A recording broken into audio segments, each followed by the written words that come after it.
All right. Hello, everybody. And we're live. All right. Hey, everyone. Thank you for coming back to the channel. Hey, everybody. This is A Couple Beers, episode 4.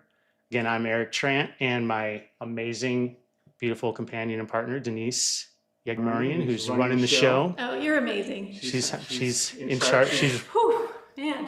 She's Tough job. driving the Somebody's ship. gotta do it. You do great.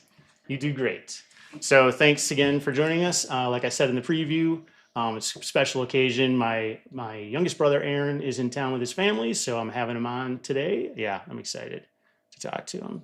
Oh, you know what? I've got my notes here in front of me. So as I said in the preview, so Aaron, I'm really excited to talk to him. Aaron was a police officer in a suburb outside of Minneapolis and around Minneapolis for 11 and a half years. He has a very storied career. During his time, he was a range instructor, a use of force instructor, ground fighting instructor, a de-escalation instructor, as well as a field training officer, and also during that time, a SWAT operator. Aaron had a bunch of commendations during his time in the force, including a Medal of Valor. And so I'm really excited to welcome him to the stream. Hey, How's brother. it going, bud? Good. I'm going to give you a hug. Thanks for coming. Yeah. It's good to have you on. I'm going to sit.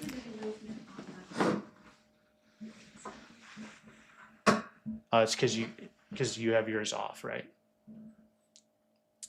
Yes. So you're okay. Because remember, I adjusted it so you're only seeing yours. So make sure. Yeah. Can you hear us on? Hear it on here. You can or you cannot. No, cannot. So You- that's why I just wanted. You can't hear us talking on there. Not on here. No check-ins? Sure. Did you press a button on? So you can't hear me talking at all? Not on there. Did you hear the music on here? Yes, I did. All right. Technical difficulties. We just Good thing. went through this yesterday. Good thing All right. on that. Can you hit the be right back screen?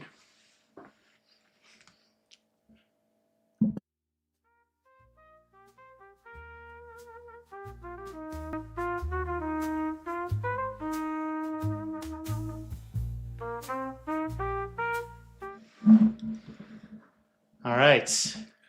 So, hey man, I'm still learning. Music? Nope, no music. No music, yeah. Nope. All right. So I'm still learning how to get, so as Denise is, working this, making sure that she can hear that we're going out live, and even though we cannot. Yeah. So anyway, I had screwed up and I paused her audio feed. So anyway, thank you. Thank you for staying on. So we're on. Thank you. Back to what we were doing. So, okay. So it's a doubly special occasion because not only are you here in town, but it's also one of my favorite times of year here in Arizona, which is it's March and spring training. So as you can see, Aaron and we've got a little cross-family feud going on in terms of who our favorite teams are. I was thinking about wearing one of my hats. I've got this ancient Sox hat. Yeah, that's pretty That cashed out there, brother. It just shows, it proves how much of a Sox fan I am. How do I look with my hat on? Great. I look great? Can't see your eyes. It's covering your eyes now. Oh, fine. Okay. We'll put them out here for, we'll put that nice right front and center there. Don't worry about, just ignore last season, okay? And also, in honor of our, Chicago heritage, if you guys, I've got a bunch of fun, we don't have anything to talk about, or we don't have any, slides to show today, so I've got a bunch of fun Chicago images in the background. And Aaron and I are going to share a big bucket of old a giant bucket of old styles, because it is a couple beers. I plan on having at least 3 or 4. So here you go. Woo, there you go. Thank you. You're welcome. And just let me know when you need one. Oh, and also Denise pointed out that we should probably be eating some pretzels. So, which is a good addition to the thing. So, anyway, Aaron, thank you for Thank you for sitting here with us. Mm-hmm. Cheers. Thanks for having me, brother. Cheers, everyone. If you have Old Style, wherever you are, go ahead and crack one with us. It's still terrible. What are you talking about?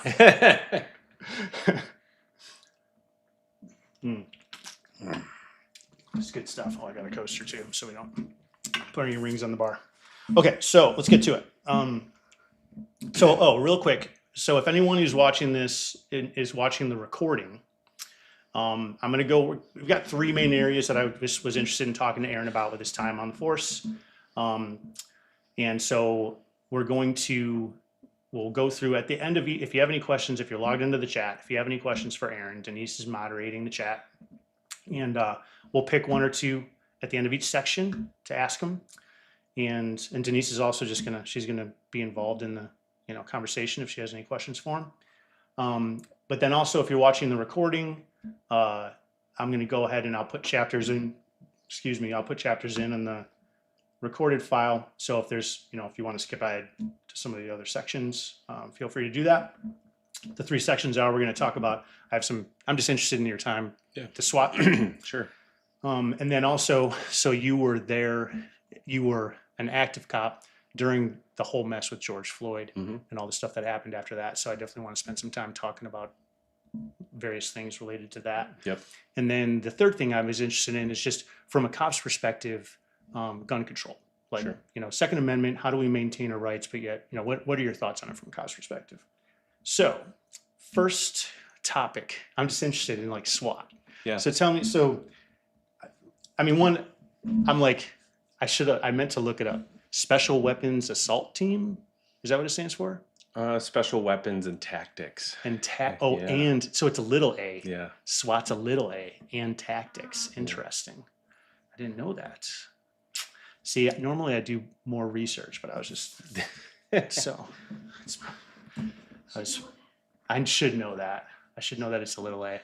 So how often does all small communities or all small community police departments have their own team, or is there like a shared group of members like within an area? Yeah, not necessarily. I mean, not every. Oh, hey Shay. Hey, Shay. From far, far away. Yeah, she's in Dublin right now. Oh, nice. Yeah. No, not every department has their own SWAT team. I think that if it's a smaller department and that has a pretty large sheriff's office usually has that. Or like in our yeah.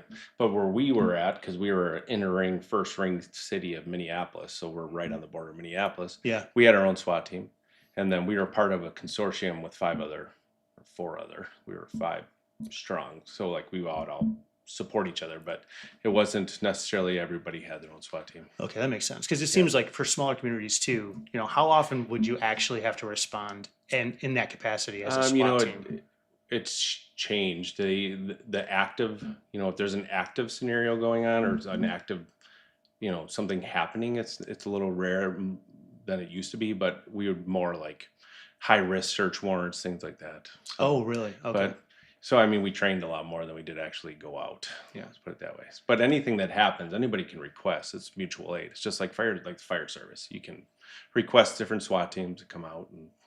So if there's a situation going on where the officers out in the field just feel like they need more than a typical backup. Yeah, barricade. Like if it's an active, ongoing situation, like a barricaded suspect or of a violent crime, something like that, they would call in the SWAT team. But for the most part, we just did search warrants, high risk search warrants. Interesting. Yeah. High risk meaning you knew the person already had a history of violence. Right, exactly. So there was threshold we had to meet. So there was different things that, with known offender that uses weapons, things of that nature, or a violent history. Who defines the thresholds? Like how?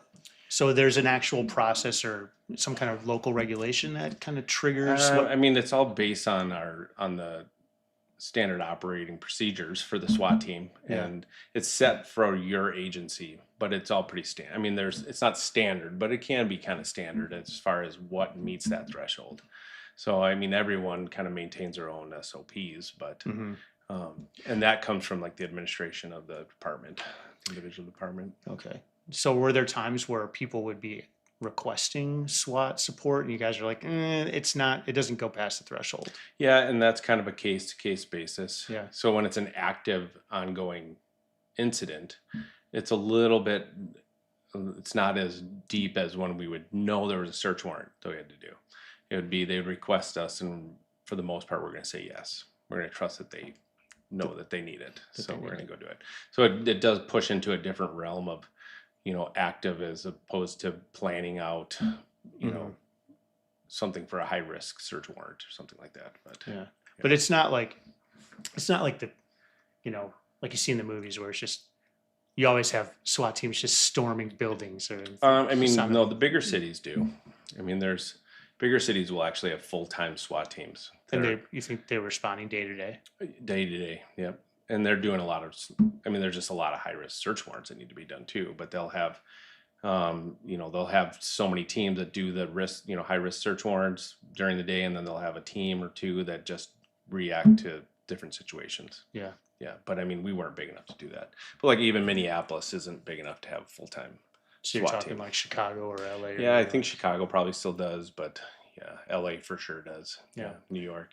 Yeah. Is that the same thing too, where Chicago, because it's so large, or obviously in LA, they'd have to have more than one SWAT team. Yeah. Yeah. So you'd have several stationed around the city that would just Yep, cover certain correct. areas. Yeah. Interesting. Yeah.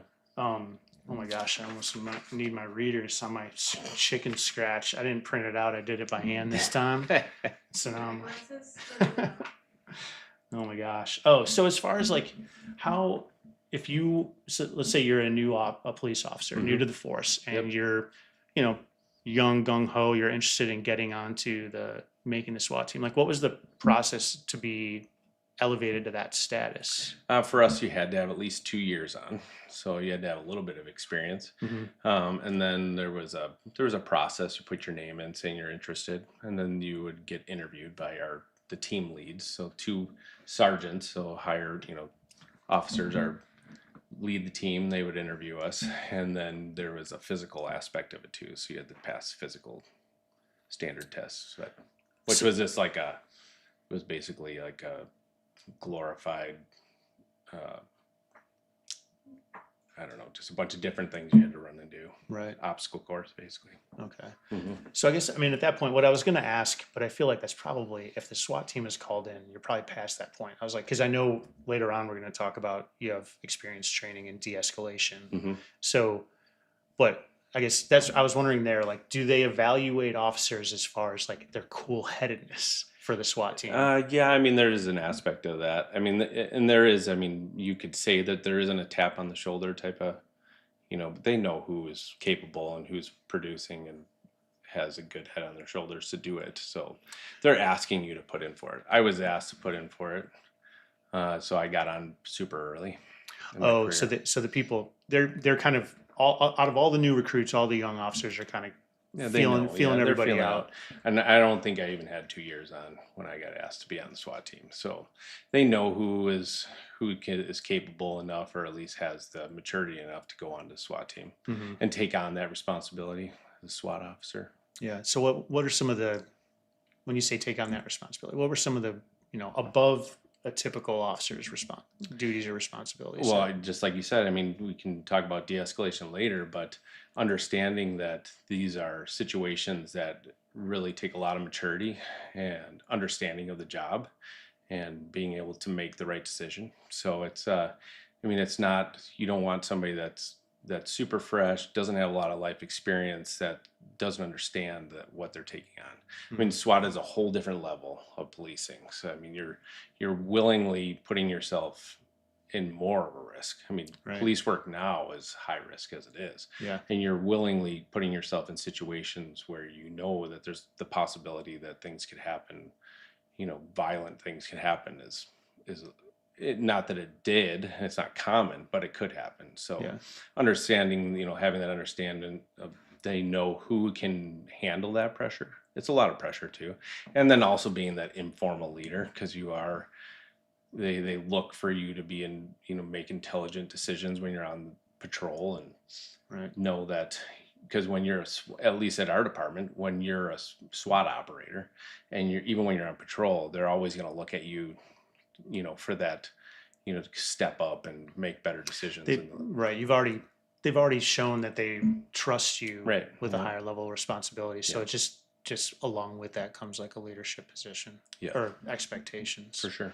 Yeah. Interesting. Because it does, I was wondering, like, do they, because I think it would be hard to evaluate, someone may be confident, may seem to have a cool head, but then you put them in a situation where they're getting shot at Yeah. and how they respond.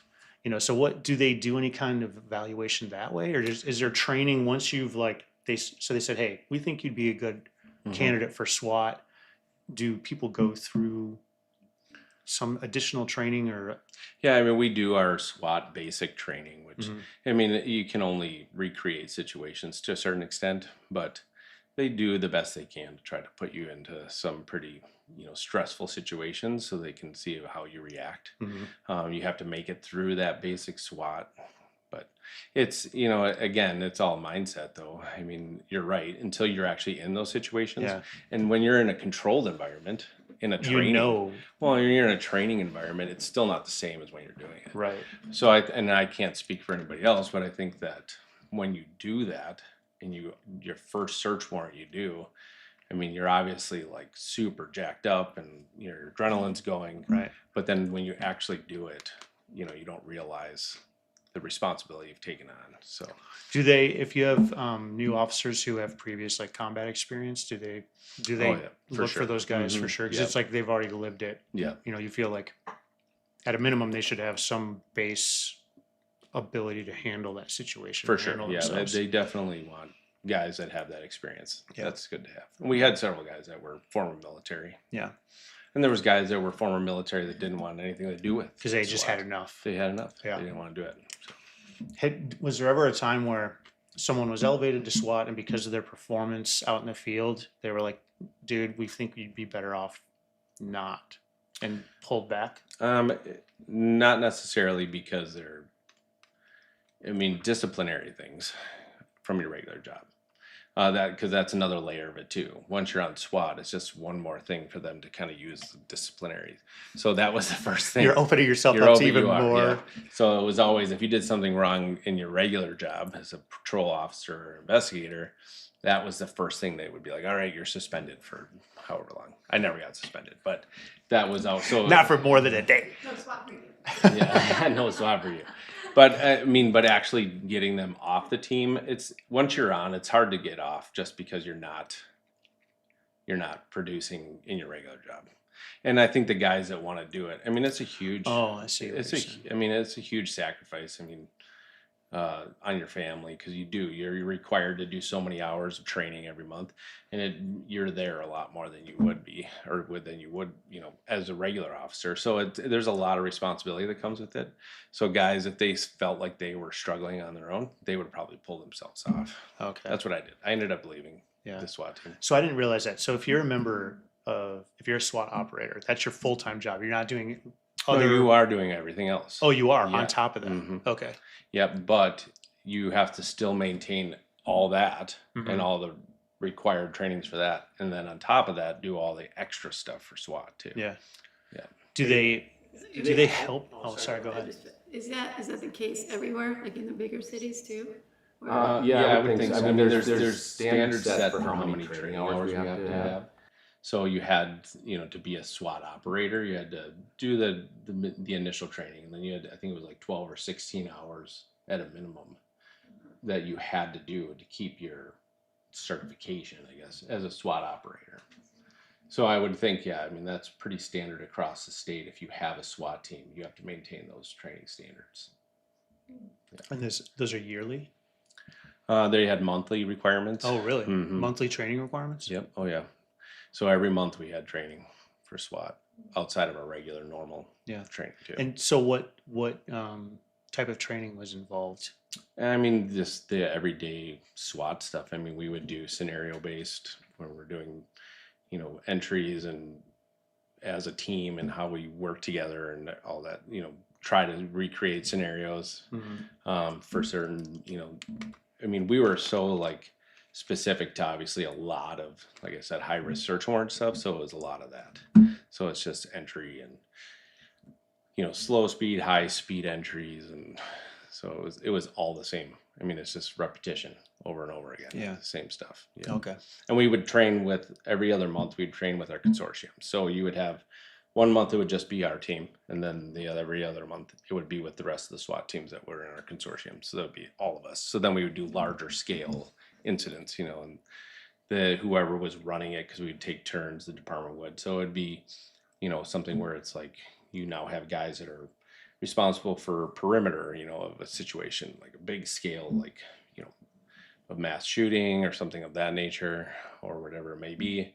So there's so many layers to it. So then we would do all of it, or, Minnesota there's parts not that, I mean, we were pretty city based, but there was areas that had wood, heavy wooded areas. So you do wood searches and things like that. Yeah, I didn't think about that. Mm-hmm. You're out in the middle of the forest. Right. Yeah, because whenever I picture SWAT, I think Hollywood SWAT's like, guys in urban areas. Yeah.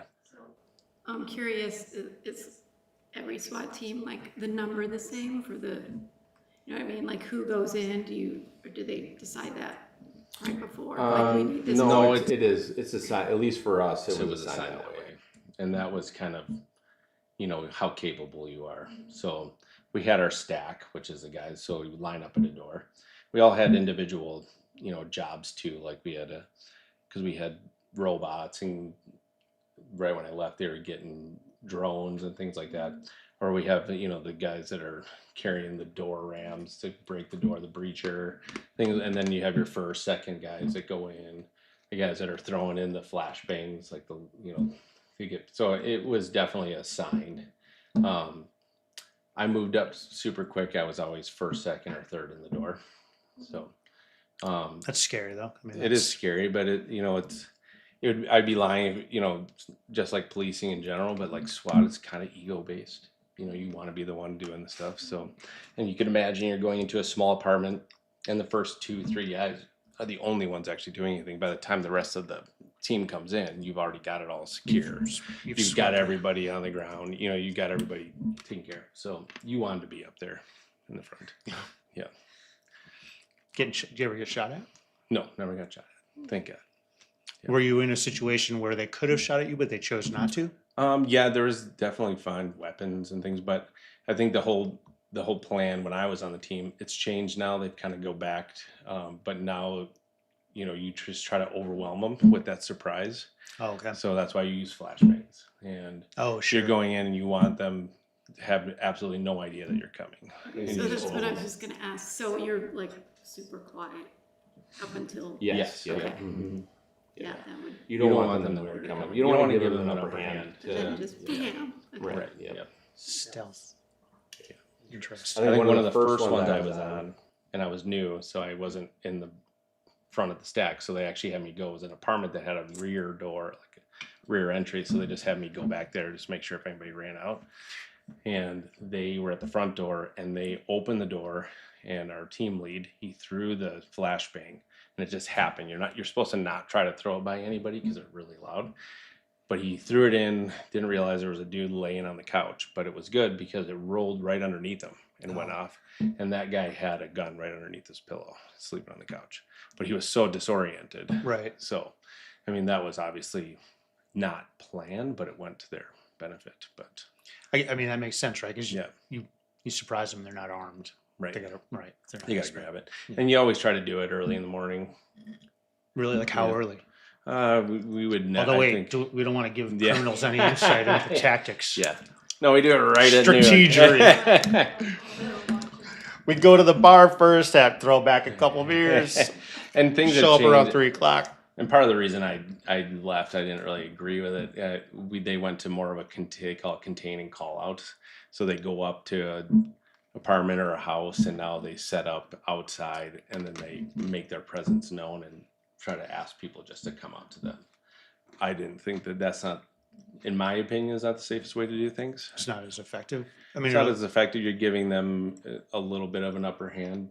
I mean, if you give them their space, they can move around and do whatever they want. So it's a little bit different of a tactic, but they can. Yeah, it gives them time to arm themselves, Right. and to Mhm. set up defensive positions. What was or the even try to flee, Or- which creates another. right? You know. So what was the impetus for that? Were people upset that they feel like in general, SWAT was too aggressive? Yeah, I think there's some of that. Decisions like that come down from, you know, local politicians and administrations that don't actually do the work.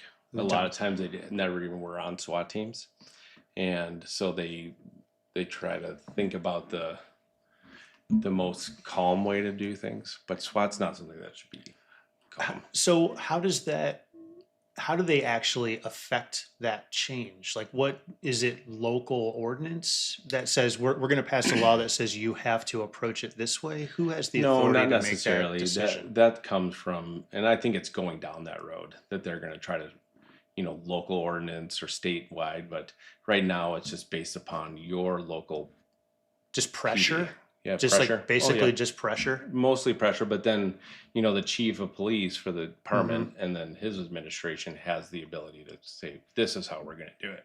And that's where it came from with us specifically. It was, he was believed that we need to have a softer approach to things. So something like that, is it documented? Is there written process? So you said standard operating procedure. Would he then say for next year's update to the SOP on how you approach, these are the changes we're implementing? Yeah, and in our instance, that was the first go-to. So we had to plan operations based upon that expectation. Yeah. And so then the threshold to not do that became even higher.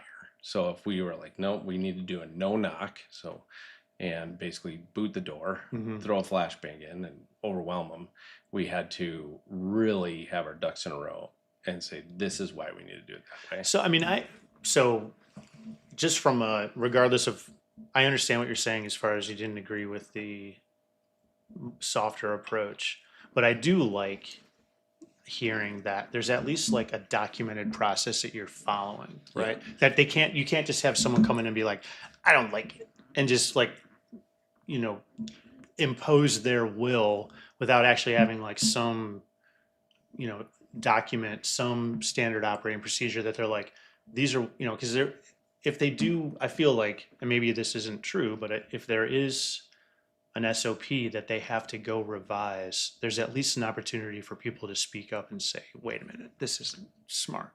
There is, but it's human nature. I mean, you get people that are in higher positions that have their opinions that don't want to back off.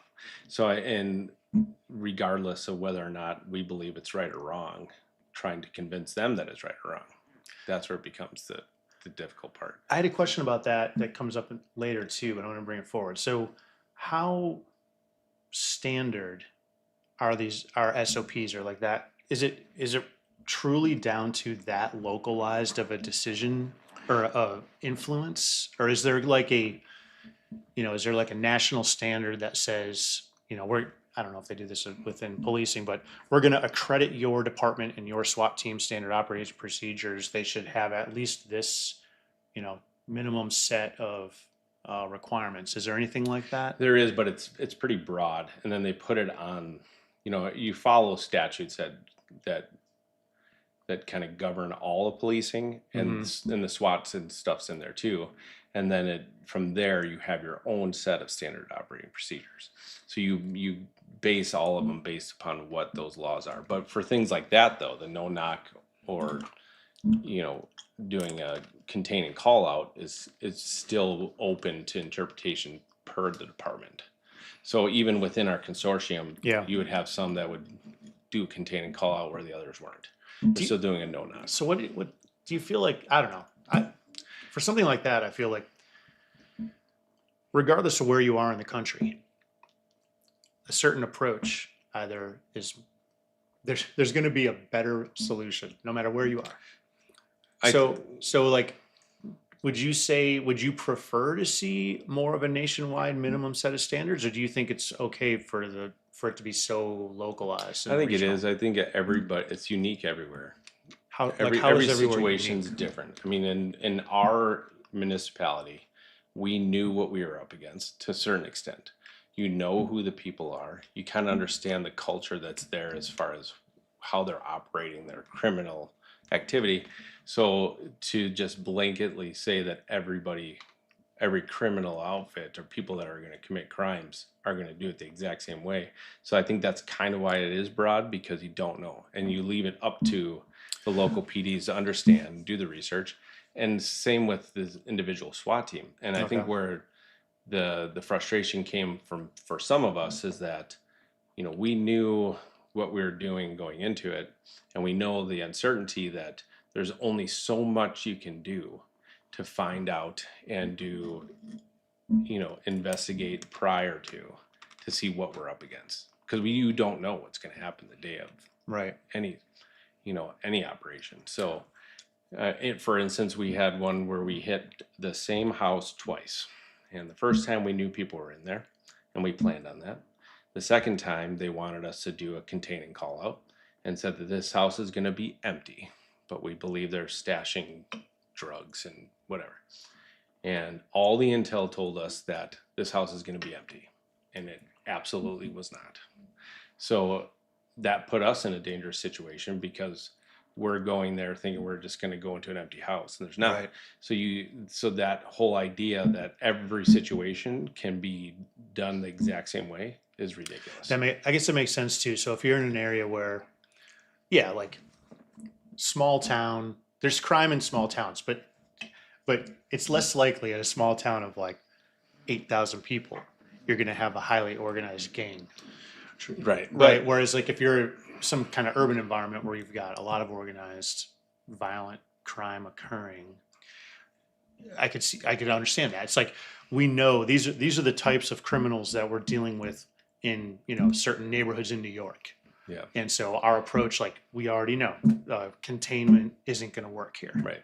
And the other thing too is that there's so much that goes into it beforehand. Like, It's not like we what? just like, we have a search warrant today, let's use the SWAT team. There's so much back end investigation that goes into it, with whether it's another agency that's investigating somebody that they know lives or stays in our community and they're asking us to come in. It's not like it's just, all of a sudden they have an idea, we think this guy's in there, we think they might have drugs, let's go use the SWAT team to do it. It's not that way. There's so much back end investigation going on, watching, doing surveillance, and it's not us as the SWAT team, it's the investigators. And a lot of times the county ran a violent offender task force that was made up of all the agencies would put in an officer, and they would be the ones that say, we know these people are here, we've been watching them for months sometimes. Yeah, I was going to ask how long they'd be doing an investigation. I mean, it depends on what they're doing and how violent they are and how quickly they need to stop it. So I mean, there's so much, because you have to have a judge has to sign off on your warrants to do these things, and they scrutinize every aspect of it and the thresholds to meet what they believe is, within the law, and to use a SWAT team and use that force. So it's not like it's just a random, we decide we need to use a SWAT team, so that's why it's a little more frustrating, because there's so many hoops to jump through to get to that point. Because I did a lot of warrants when I was an investigator that we never met that threshold. We probably could have after doing the search warrants. You realized after the fact after that it the was fact, but we didn't have enough from what we risk. did to get to that point. So when you get to using a SWAT team, at least in our, specific agency, it was not something that was done often.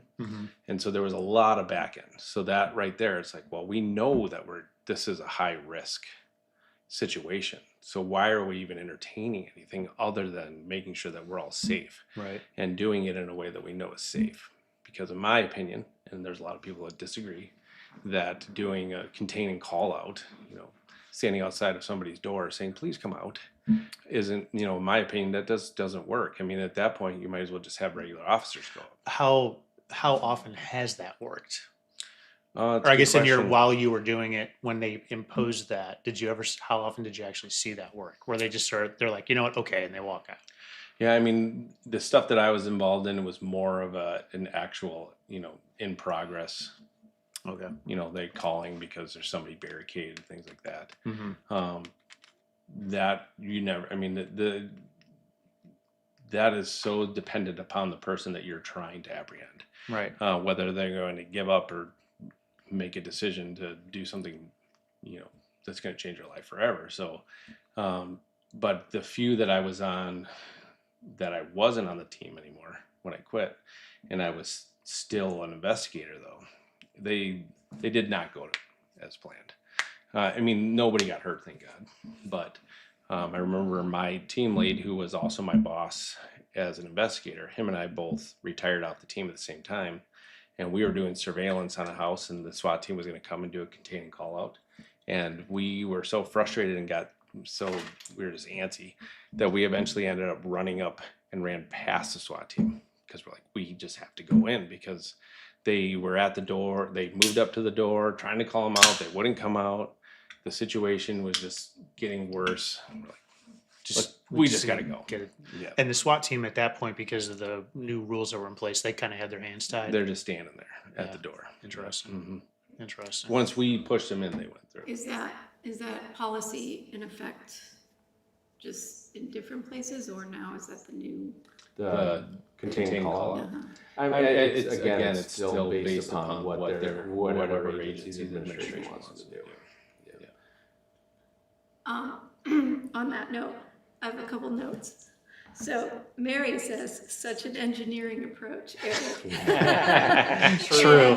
Let's document the process. And, I want a flow chart. What's the threshold? What are the requirements at a flow chart? A logic diagram describing how to get past certain thresholds. And Debbie asks about active shooting training and jumping out of a helicopter. Never jumped out of a helicopter. Oh, you didn't? No, I did do a training where I got to hang below a helicopter. So our state patrol has their own SWAT team too, and they obviously have helicopters, and they have this tactical, I don't remember what they called it, like a tactical basket, but basically it was just like this web and aluminum that's set, and then the big pole, and then it was 20 feet below the helicopter.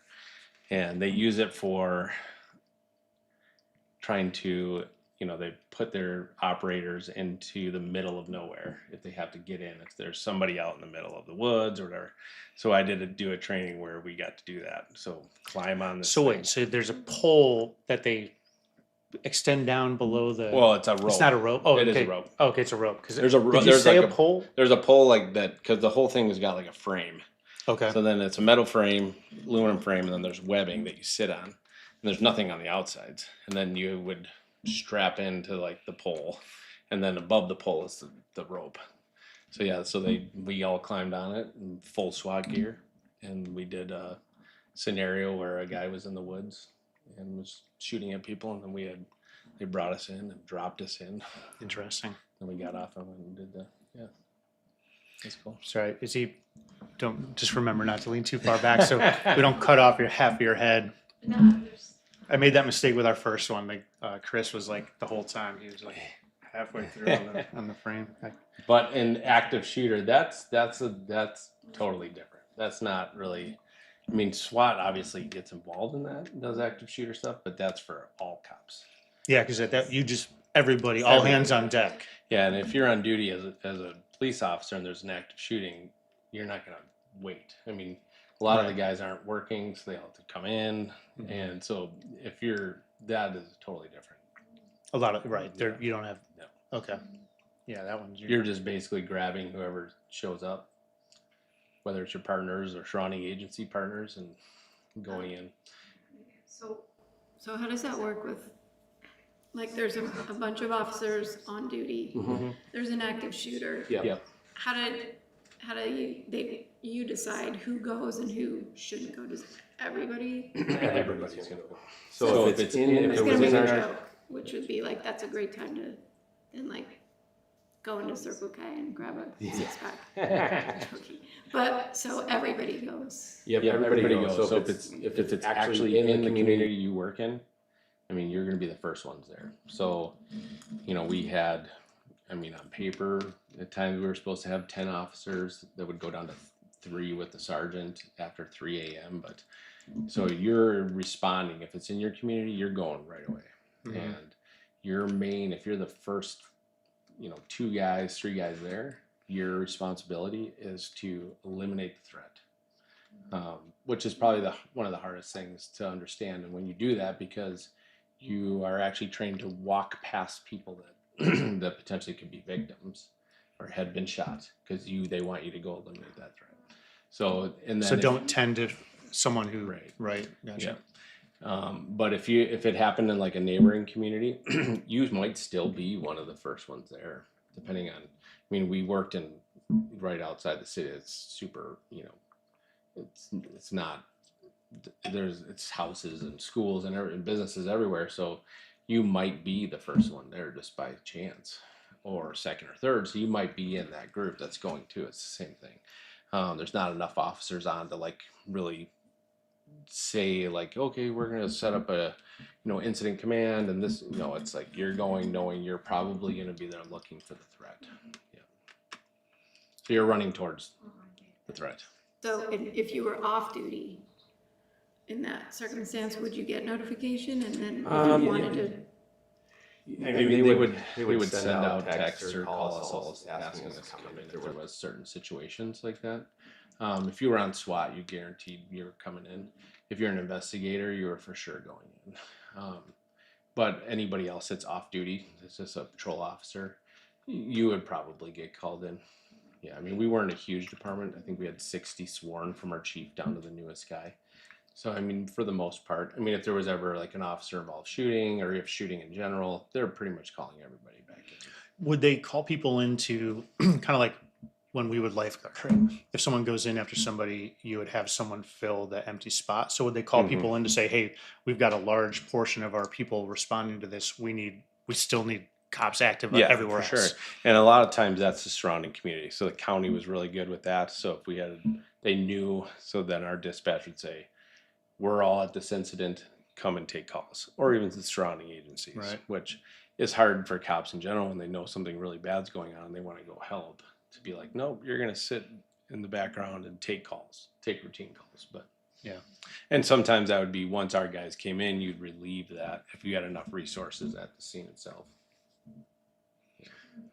So one thing before we move on to the next part, so I haven't heard much about it lately, but I know, when was this? Probably like 8-9 years ago, as the Iraq War and Afghanistan War were winding down, there was that whole debate over the militarization of policing. And it's like you see it in like I've been watching some like sequel to The Walking Dead. It's like the West Coast version of The Walking Dead, and they've got like this giant SWAT like IED 6-wheeled vehicle, armored personnel carrier that was a police SWAT vehicle. So I mean, when people were talking about the militarization of the police, like how real was that? Like what kind of, did you feel like, because you were active during that time, did you see like an increase in the lethality or the military grade style weapons being pushed into the departments? No, it was never. I mean, as far as my experience goes, it's not like it was being pushed like people wanted it to be military based, that style of SWAT, right? I think you're going to use an armored vehicle. You're going to take the best tools you have into that situation. All those big, giant, armored vehicles you're seeing is because we had a surplus of them in our U.S. military, and they were basically handing them out for free. So they're like, we don't have nothing to do with these. Go ahead and take them. Yep, and I mean, for a very small amount, like a transfer fee or whatever it may be. So when you have a small department that might not have we didn't have a huge budget to run our SWAT team. So if you can imagine other departments that don't have a lot of money, if they're getting a armored vehicle that's $200,000-$300,000, they're getting it for $10,000. Yeah, they're not going to say no. So what kind of material did you see coming out of the military? Was it just like vehicles, or was it also weaponry? No, it's not weaponry. It's just vehicles. Yeah, vehicles, some night vision stuff, things like that. But other than that, I mean, they're not handing you 50 caliber sniper rifles. No. And I can't speak for the rest of the country, but no, they're not giving you. I mean, it was like we got we got like tactical. They're like snowboarding goggles, right? But they were tactical. yeah. They used, that were like supposedly, impact proof for any. I mean, it basically stop at 22, but I saw them because they're Oakleys, but they're camouflage Oakleys. yes, they're camouflage. So I mean, it's things like that. They look I cool. mean, they're not. Yeah, they're not trying to give out, big old freaking. You're not walking around with man pads. No. I mean, so like us, we supplied all of our own gear, SWAT, which is not cheap. And there's federal grants that do help out with that. Wait a minute. The individual officers, you had to fund your own gear? No.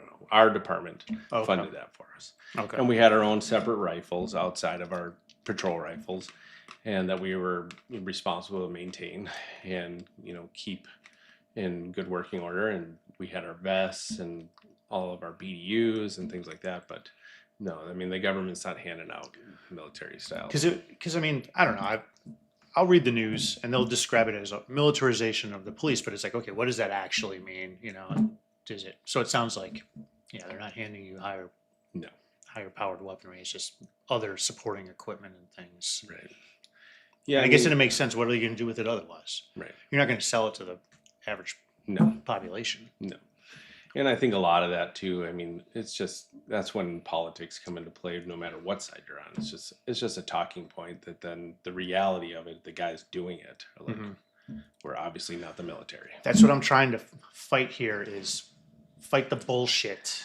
I just want to know the facts, and let's write if we need to update the standard operating procedure because the facts have changed, then we update the standard operating procedure. And next year, if it isn't working, we update it again. But that's what I'm trying to do with this podcast. Is like try to avoid the bullshit.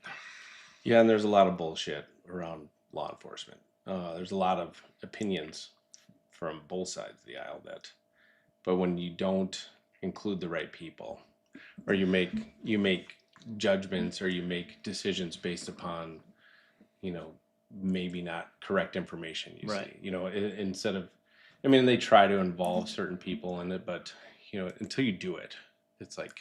I'm only laughing because if Aunt Mary, if you're still watching, I'm going to throw out some more systems engineering ease, because it's like they're not actually discussing the requirements with the stakeholders. Like that's like, that's step one of good systems engineering is make sure you approach and have these discussions. What are the objectives? What are the needs, goals, and objectives with the stakeholders in the situation? And so it sounds like typically they're not doing that very well. No, the idea that, and I was a cop during that, like you said, the idea of trying to make this connection between our military, who's over in a war zone, and saying that it's anywhere similar, or, there's obviously people that have the traits and they have training from the military that they can carry over into that. But if you ask those guys, it's a completely different ballgame.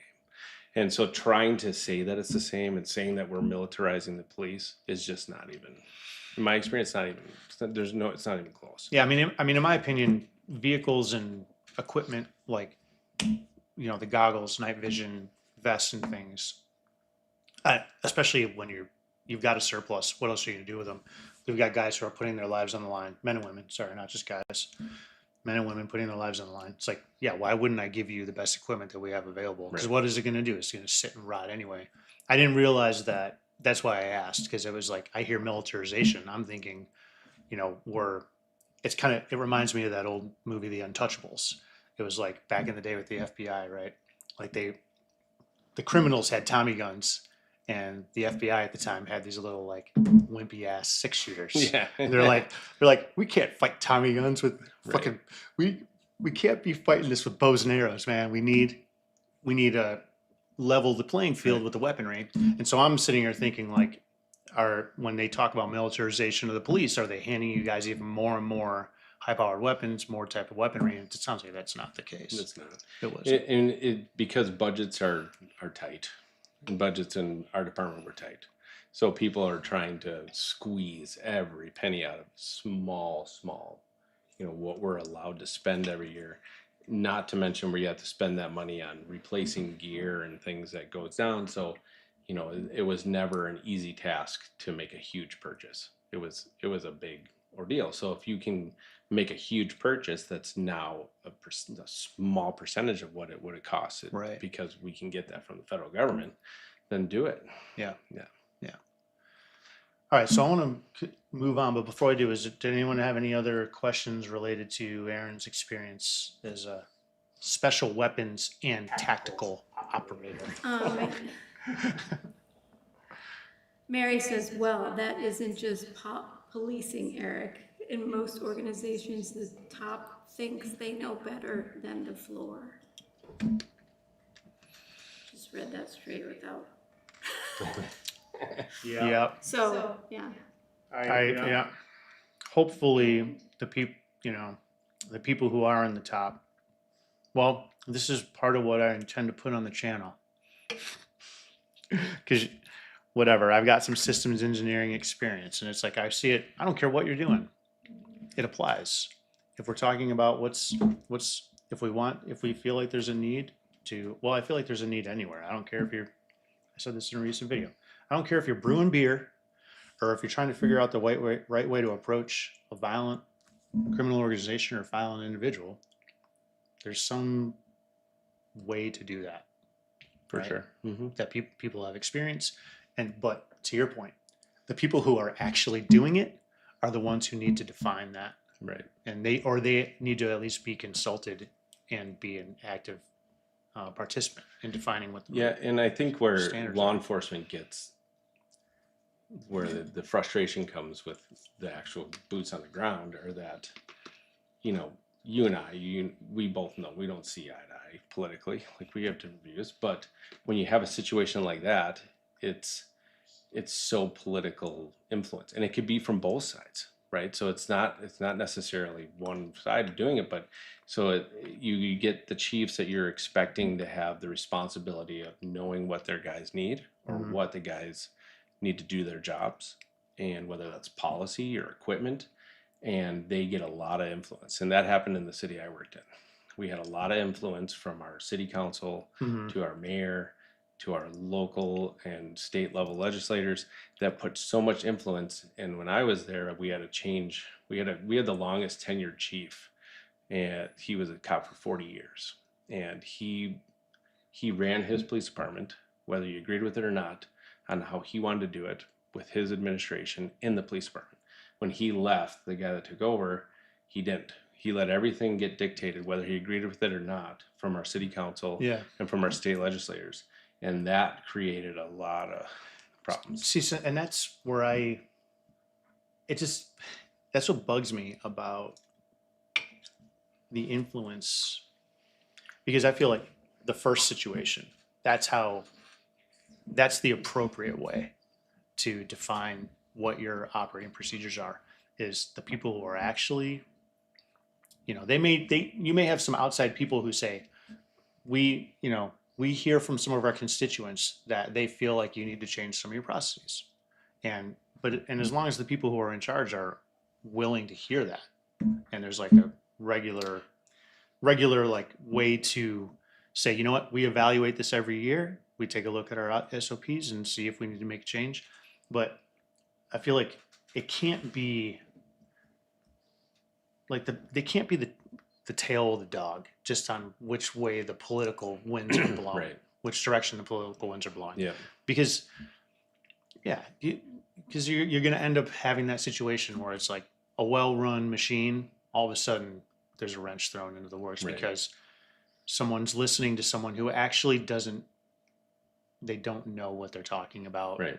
And that just bugs me. That's why I went back to that's why I asked, are there documented processes that you're following? Because if that's the case, it's like, hey bro, I don't care. I appreciate that you have an opinion, and next year, as we evaluate our updates to the SOPs, we will have that discussion. But right now, this is what we're working to. Yeah, and the SOPs are, that is the standard. Yeah. That's, every cop has to read that and do it, whether you agree with things or not. Right. That is the first line of defense for us. That is what we I mean, and those are all based upon, I mean, it's like any law. I mean, you can have any law that federal or state level, and we can't, we can't grant, or they can't say we can do more above that or beyond that law. We have to work within those parameters. So our SOPs are based upon that. That's the threshold we can reach. And we can't go and say, oh no, you guys can go do that. Even though state or federal law says you can't, so then the SOPs for the most part are even more restrictive on what can do. And you have to know that. Yeah. And that can get cops tied up for sure. So, but I feel like that's to the benefit of that's a good system to have in place, because if you're in this position where you have to respond, because there's no, I don't know who you mentioned, like the local politicians or whomever who is applying pressure to change the way you do things. There's no requirements for them to have any understanding about policing. No, to be elected. Yeah. So why, it's like it does bother me. I feel like it's important that they have been elected. They're supposed to speak for their constituents. If their constituents have a concern about the way you guys operate, then yes, they should be the voice of their constituents. Right. But it's like they're a stakeholder. They aren't the boss. Right. And it should be something that starts a conversation. Right. Right. And I think that then you rely on strong leadership in your police department to then receive that information and then respond, whether they respond because they have a procedure or they know state law or whatever it may be. And if they don't, it needs to be a conversation like, we'll get back to you, and go and talk to the people that are involved. Right. I was a trainer and everything, so I got in a lot of those conversations and understanding, and my response always was like, whoever that is, whether it's the council member or whoever their constituent was, have them come do a ride along with me. They can see why we do these things the way it is, so they understand, because a lot of people, they don't. I mean, they see what they see on either the news or they read, and they don't understand what the actual, the process or why we do things the way we do. It's like, don't hide it from them. Let them come and see it firsthand. So that it's like, in my mind, it immediately goes to, oh, well, there's another process that we need to put into place. If a local council member has a concern because of things that they're hearing about from their constituents, here's the process that they follow in order to approach the department to say, we would like you to consider a change to your SOPs, right, because of what we're seeing. And so it's just like, and it also then relieves, like, you don't need strong leadership, or you're not in a risk. In my opinion, you're not at risk of someone who's been there for 40 years retiring, and a new person coming in who doesn't have the cojones or whatever, for whatever reason, they're more willing to bend over. Right. You're not in that position, because you're like, well, if you have a procedure that they have to follow, you're like, hey, I hear what you're saying. However, this is how we do these things. If you want to implement a change, here's how you submit a change request. Right. So yeah, I don't mean to over-engineer everything, but I'm like, it sure as hell would be a lot easier. You can like just, hey, I hear you, but this is the process. Right. Yeah. So, all right, I'm gonna move on, because we've been this. I'm learning a lot. Hopefully, if everyone's watching here. Here's what I want to know. Yeah. Sorry. Gotta break it up a little bit. No, I'm sorry, this is not. How long did it take you to like get used to all the gear? Right? I mean, I never used it. okay, because regular, our regular like ballistic vest that you wear for patrol was cumbersome. SWAT's just a whole nother level of that. It's really heavy. So, I mean, at any time you're carrying so much gear on you, and you're like in that how gear. Much? Like what? I asked this because I got to play a cop once. It was super fun. Also, it was scary just playing a cop for me. But I had no clue, and I was like, put this on, put this on, put this on. I was like, this is sitting in the car. I was like, wow. Yeah. It was a whole experience that people just don't. Mm-hmm. Yeah, people are not. Even that. Right. Like, wow. Yeah, and there would be times. So we would also, part of our mentioned before, part of our training also is that we had to do a week of we go to Camp Ripley, which is one of the Minnesota military bases, and we would do a week-long training, and we would be out and doing scenarios for like 16 hours a day, and you're in that gear all day. Your shoulders hurt, you're wearing these stupid helmets, and glasses, and you're carrying your rifle, and it's slung over you all the time, and then you have your vest is just filled with other tactical gear, all this different, magazines and things for your rifle.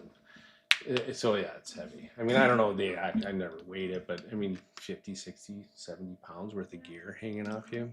You're kidding. 70 pounds worth of gear. Yeah. I mean, and then if you were our robot guy, you have the robot on your back. If you're a breacher, you're carrying a big ram that weighs 30 pounds. I mean, so it was tough. The robot guy actually carries it on his back. I guess. I mean, it was how else are you going to get it like there? this big. The controller was actually bigger than the actual robot. Well, I think it was just interesting to talk about, because I think like for maybe it's glamorized, right? Like, oh, you got this and that, and you're pulling this out, and I'm like, no, that's not the case. And I don't even know. That was just a tiny little amount. That was probably nothing. I'm like, it's not like 70 pounds that's a ton of gear. It is. I mean, your rifle alone weighs so much. Yeah.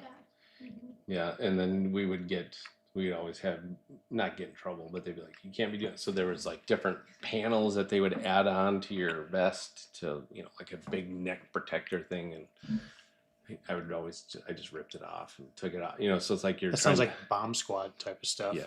And that's basically what you look like. You look ridiculous. But yeah. You get down to your shoulders and your back, you just,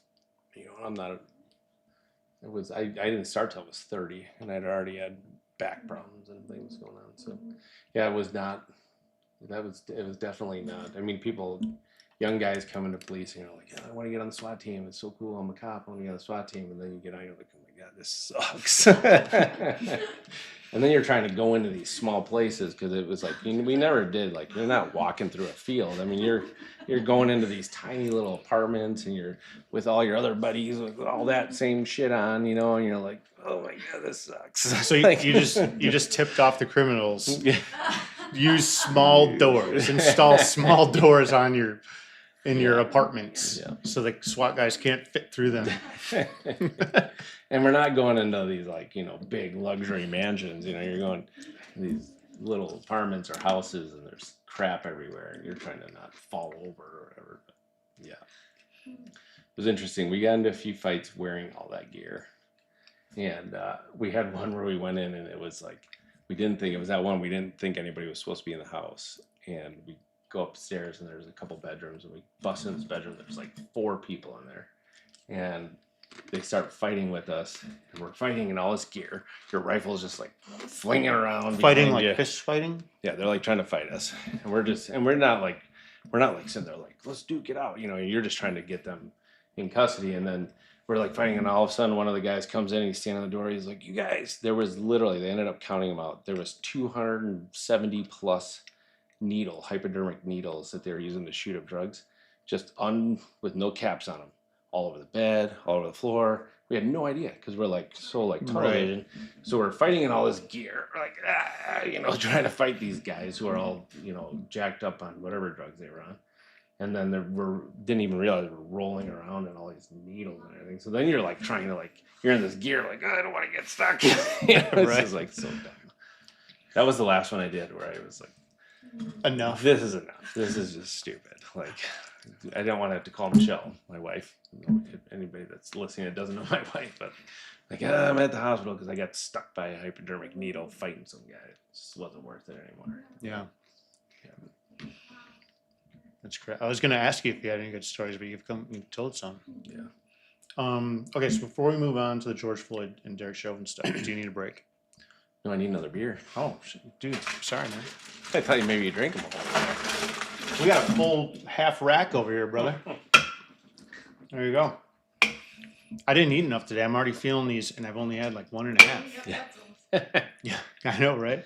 I mean, old styles, these are what, 3.5? Yeah, 4.2 beers? I don't even think they're like. You smell over there or what? That's my big fingers. So, okay. So, was there any other questions for Aaron on the SWAT stuff? Okay. So the next thing, so Aaron, like I mentioned at the beginning, you were on the force when was that? 2020. It was during it was June of the pandemic year. It was May, yeah. Oh, was it End of May? May into June, yeah. Into May, okay. And so, and you and I, it was the following year when I was out there and visiting, and I know we talked about this, and so I was just pulling some key things that I remember us talking about in that conversation. So, but I refresh my memory. So the 4 officers that responded to that situation and the move that Derek Chauvin used where he had him pinned on the ground, is that something, I guess, can you just talk about that? Like, so you in your time on the force, ground fighting instructor, use of force instructor, and field tactics, is that something that, like, when you saw what he was doing, did you say that's something that he was trained to do, or was he overextending his training, or was it something that he wasn't trained on doing and it was a decision he made on his own? He was 100% trained on that. So you can imagine, it's like with anything, everybody has their idea of what's going to work best. So it's not unique to the police, the police community. There's probably hundreds of different use of force programs, and departments pick which ones they want to use or what.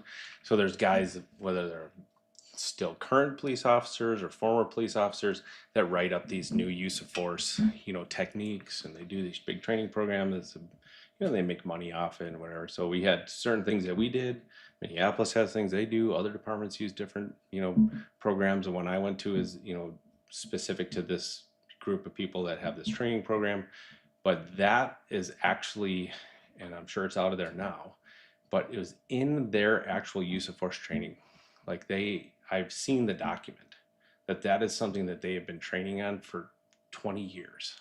So in that was that in your use of force document?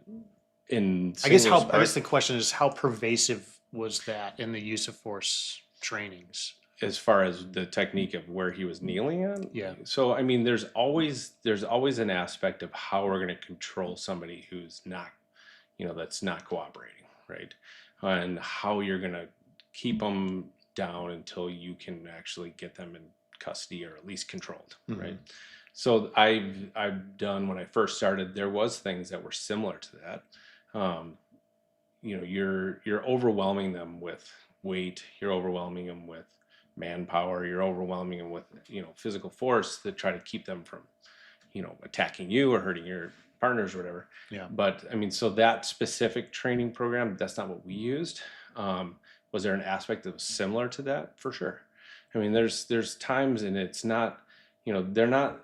That's even more hard to say that in a situation they try to give officers different tools, whether it's the actual tools themselves or moves or ways of keeping people from fighting with us, right?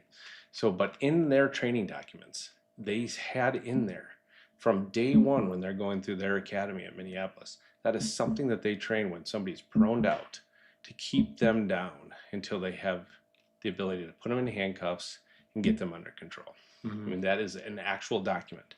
And he did it, and he was a training officer. I didn't know Derek personally, and a lot of people have opinions on him. I can't give my opinion on him because I don't know him personally. But, he was an aggressive officer, but he knew that. He was a training officer for years and years and years.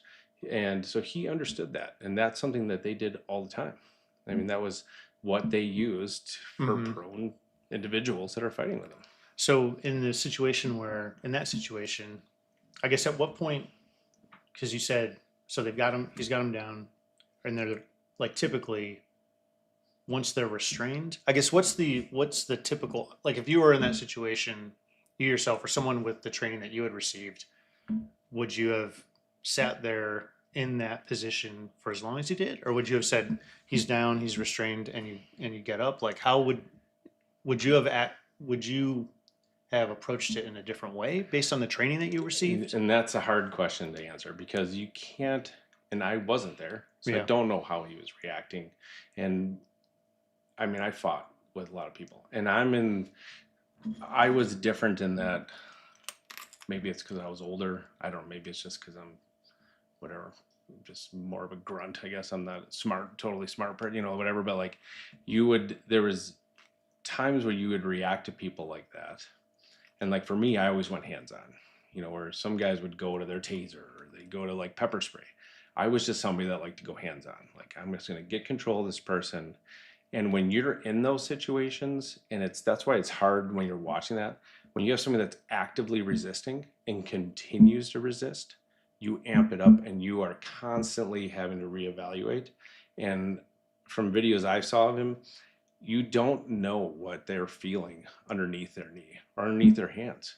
And I've been in situations like that where guys they may look to somebody that's looking on, like we have them under control.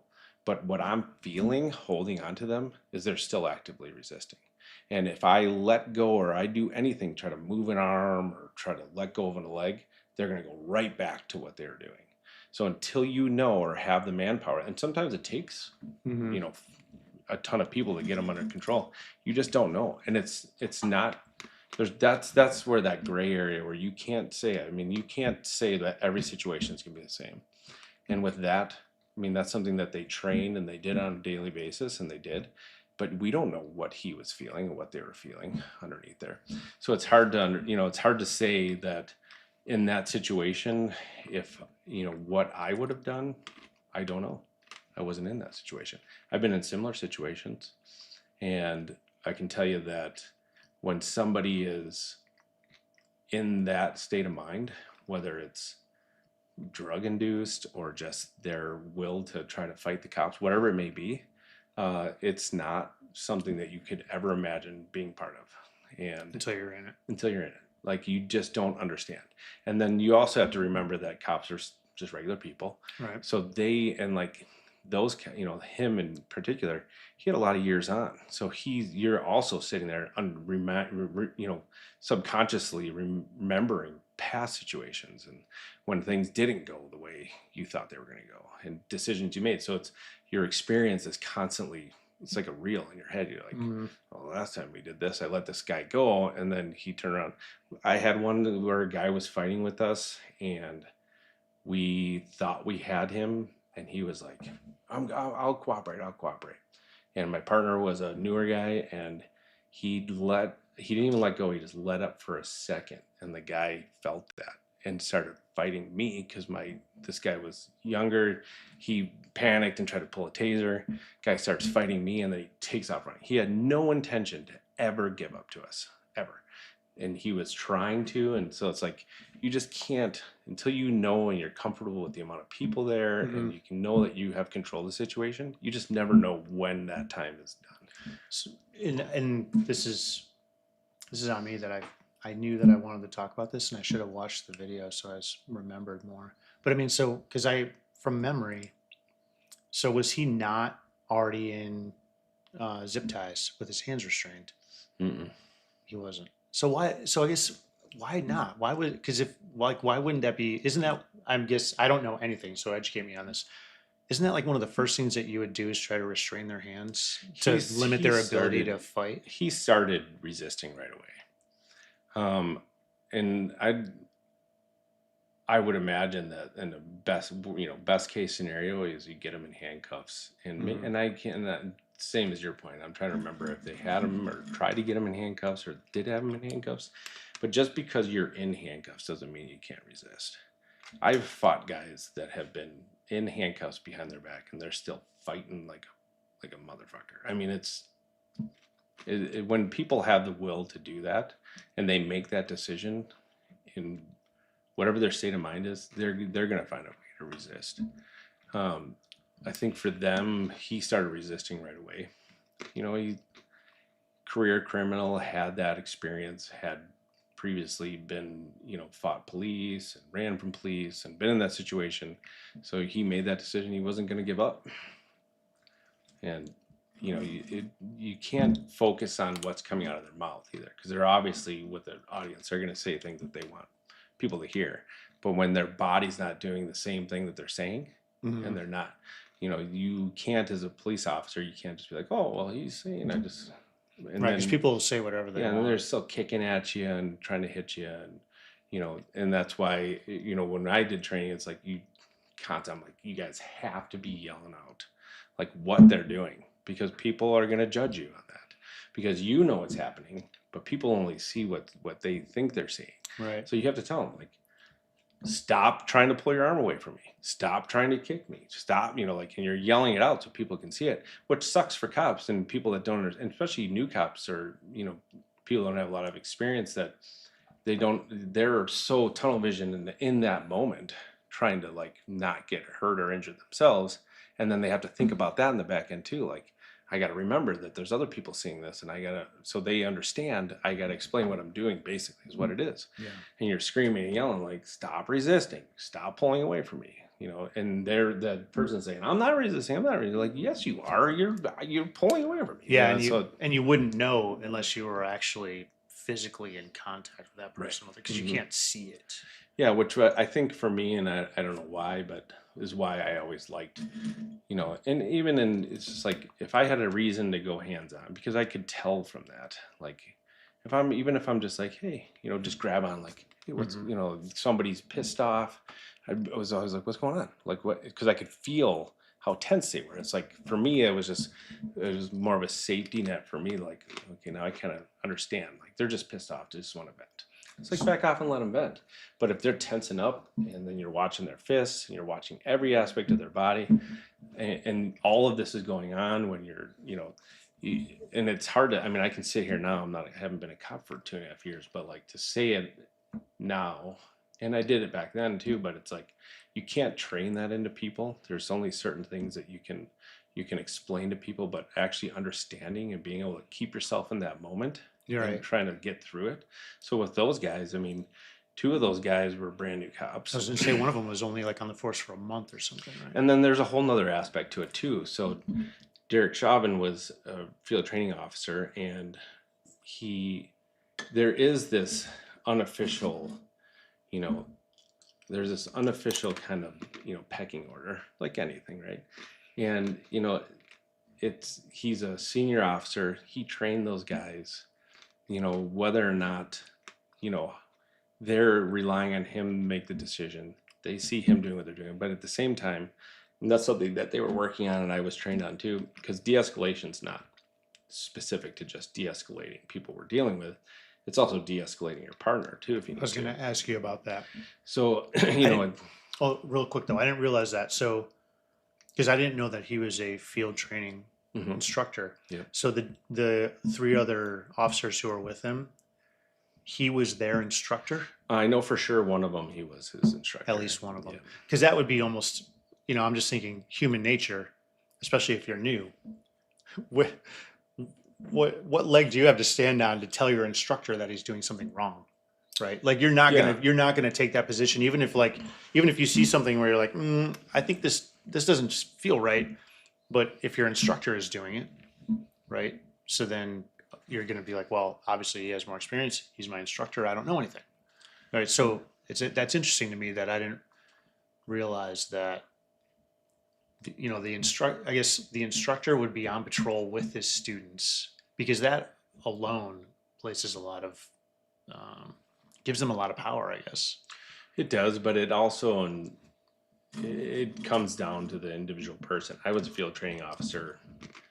That was something you're supposed to be on for like 3 years, but I was an older guy with a lot of life experience. So they pulled me aside.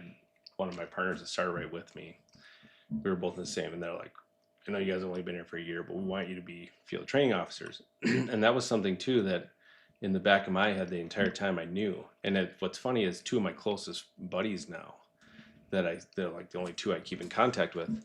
I trained them, and I was not friends with them when I was a trainer. I have a quick question. Sorry. Yeah. So when you say field training officer, does that mean basically on the job training where you're paired up with a junior officer, and while you're out doing your thing, you're training them, or is it okay? All right. Yeah. So in that first case, 4 months, by definition, you're going to be together because you're showing them the ropes. But at the same time, though, so like, yeah, so in our department, it was a 4-month training. So you come in, you have your, what you had to get done, your degree, and go through whatever.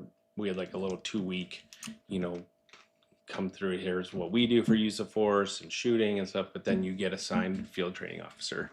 You had 2, so you were always you spend 1 month with one, and then another month with the other, and you go back to whatever. Mm-hmm. So you would, and sometimes you would extend them if they weren't cutting it right. But so yeah, I mean, for those first 4 months, it's a huge responsibility. It's a lot of stress being the training officer because you got a brand new guy that you have to teach him how to be a police officer, and then you also got to keep him alive and keep him safe at the same time while trying to do the same for yourself. So I had a reputation of being a hard ass on guys because I always knew like these guys are not my friends right now. Like I'm trying to teach them how to be a cop. Like they don't need a friend. They need somebody to tell them what to do. Shay, if you're listening, it's the same as being a father or a mother to your child. But I'm not your friend. I'm your father. But after that 4 months, the next day they get assigned to a shift, and that might be your partner the next day. So you might the next day when they get their first shift as might be cleared, your partner. Yep, and that's how it was with me a lot of times because I'd never liked to work days. I'd always work nights, so they would fill in spots. So like sometimes the next day now this guy is my partner. So instead of me and my trainee going to a call with my partner, so there's 3 of us. That was me and this guy that I just trained for the last 4 months. Oh, okay, so when you have there's 3 of you when you've got a new officer out. Yeah. Okay, got you. Interesting. I mean, we ran solo squads unless you were in field training, then you had 2 people in the squad. But you always went to calls if it was, unless it was something that didn't require 2 people, past action things, but in progress stuff, they always sent 2 people. But yeah, you might have that brand new person that you just signed off on. And it's like, well, I'm not going to sign off on them if I know. So it's like, you have a lot of responsibility that way. And then I always tried to it's like, you know what, if I'm giving them the okay, then I need to trust that I trust them enough to say they're going to make the right decision. You've signed off on them, so at that point you should be. But at the same time, though, there's also if those people make, even when I was on for 10 years, if I made a bad decision, they will still go back and look at your training records, and they will talk to your field training officers from 10, 20 years ago, if they're still on the department, and say, did you go over this with them? What did you tell them to do? So there's this kind of gray area hierarchy that still kind of, organizationally kind of exists, because so that you also have that, so that also creates this, and I think it's horrible because it does create this unofficial, senior officer, whether you have senior officers, because there's people that get promoted to different things, but it does create that on the street, and it's up to that individual cop to be like, well, I might be senior and a training officer, but this person might know something better than me. And I always try to, understand that. I mean, I'm not tooting my own horn, but I tried to, it's like, if you're out there, you're doing the same job I'm doing. I can't speak, like I said, I didn't know Derek Chauvin. Minneapolis is totally different PD than ours was. Obviously way bigger, but, I think there was a lot of that. I mean, and guys are really, they're proud of what they achieve, and they're proud of their tenure, and they're proud of, all those things that they do. So it's like you get that kind of unofficial, I'm not going to tell him what to do. So it's like, right. Yeah. And it's unfortunate. And I don't, I think it comes down to the individual to not have that atmosphere, so that, to let anybody, and I'm not going to lie, there's times where people that had just started and came off training, and whether I trained them or not, told me I was doing something wrong. And I'm like, at first I'm like, who the heck are you to tell me I'm doing it wrong? And then I go back and think about it, and then go find, I'm like, I'm sorry, you're totally right. I should have listened to you, and to be able to do that, or at least have a conversation, but in that situation, I don't know. I don't know what to. Well, that's what I was going to ask you, is so lessons learned, because when we first started talking about it, you had said so that's interesting too, that you have individuals who are selling use of force training packages. So there's 2 questions I have. One is related to that. Well, let's talk about that real quick. So is there,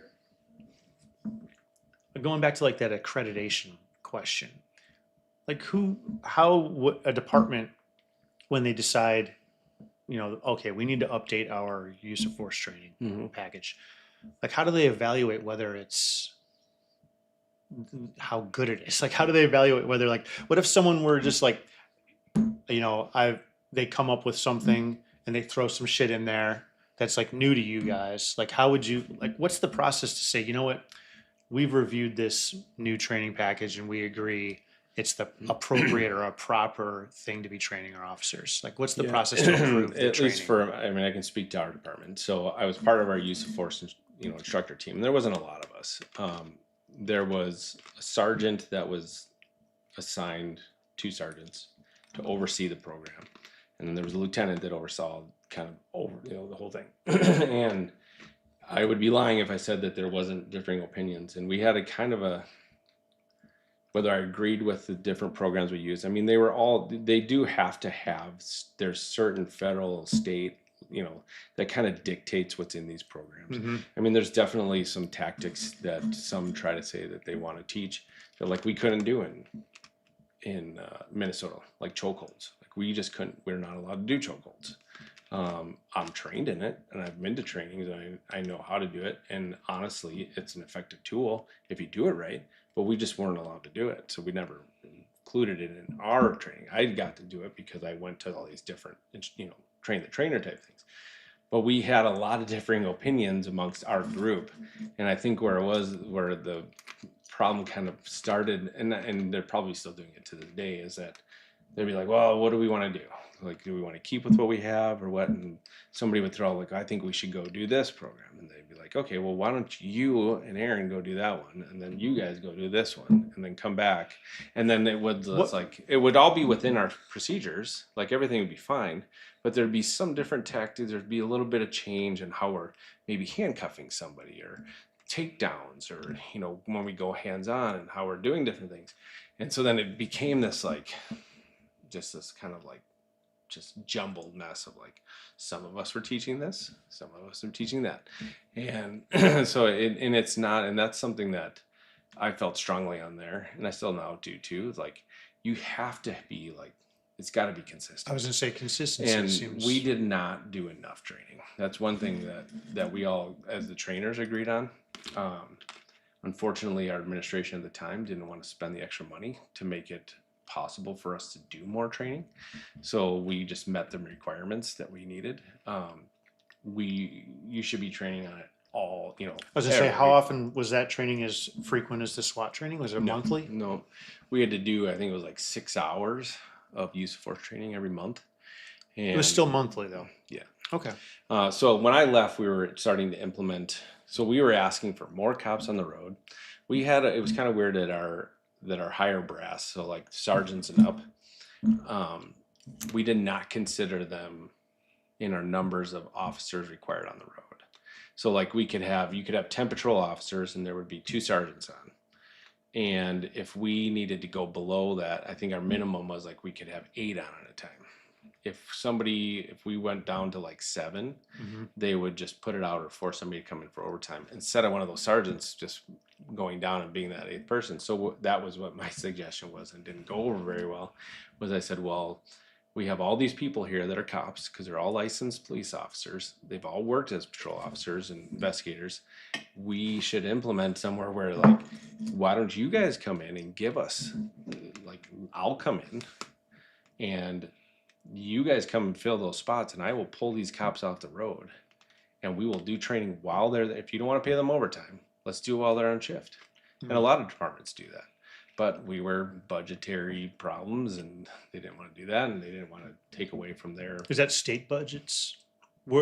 No, that's specific local. To the local. I mean, there's grants and things you get. There's certain programs you could apply for and things, but for the most part, they're all funded by the city.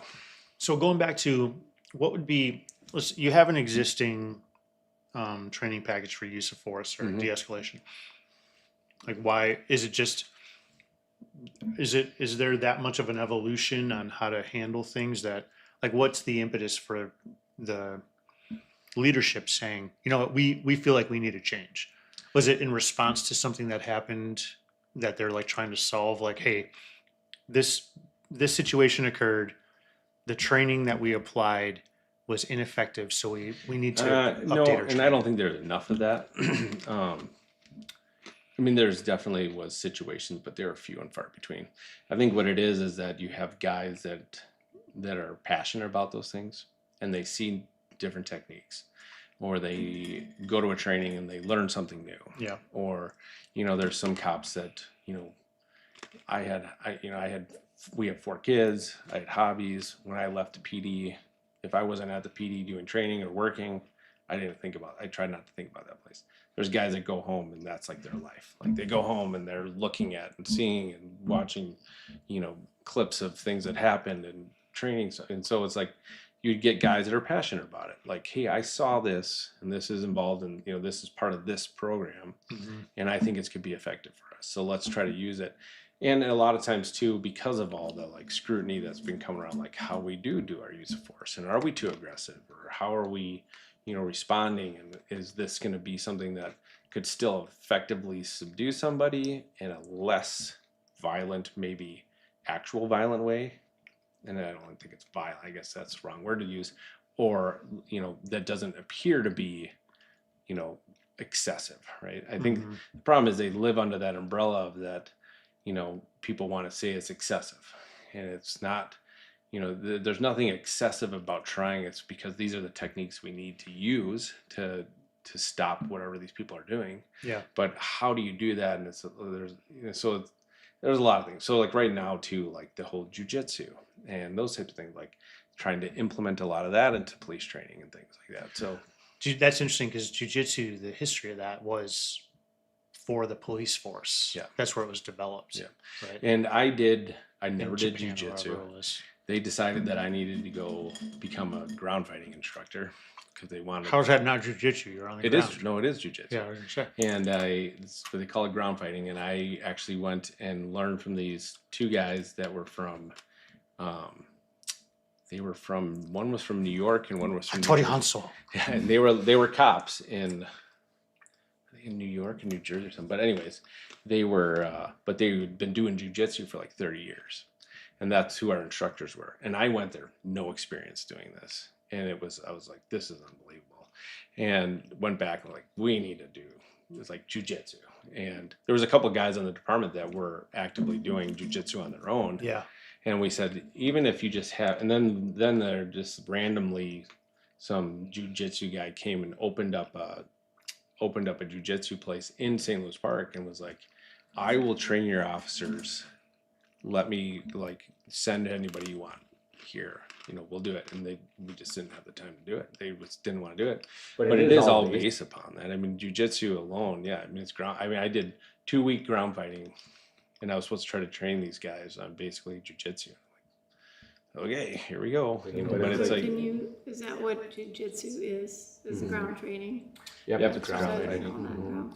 and subduing and putting into different holds. You're basically trying to control. I mean, when you're actively fighting somebody that also knows jujitsu, it's even more difficult because they're trying to like subdue you. But it was trying to get them. You're trying to control them in the best way of, and that's actually where I learned chokeholds and things too. But you're trying to, whether it's pressure here or how you're holding onto, arm bars or putting them in different positions and things. I mean, I learned and I taught it, you could actually control somebody to a point where you could just wrap them up and you have them controlled and there's no way they're getting out of it until somebody comes to help. I mean, it's really is based upon, it's more of a tactic. If you end up with in an individual, you're by yourself, for whatever reason, you're not with your partner, to be able to protect yourself and get that person under control. So until somebody comes to help you. Yeah. So, well, I'm curious. Okay, so I'm curious about, you had talked about, so I'm wondering how much of this goes into training, because I don't know, but how you said you could, put your hand on someone and be able to kind of read. Yeah. So I was curious how much of that is taught and how much people are willing to kind of. Yeah, I mean, that's a great point. I mean, it's human nature for people to like to push, because everybody's got that, like, some people have that bubble around. They don't want to be close to people. So it's not something, I mean, you can tell people every day how to do it, or why I do it, or why I'm, like if somebody starts getting pissed off and screaming at us, I would, there's some training program that like take a step back and get in a defensive position just to react.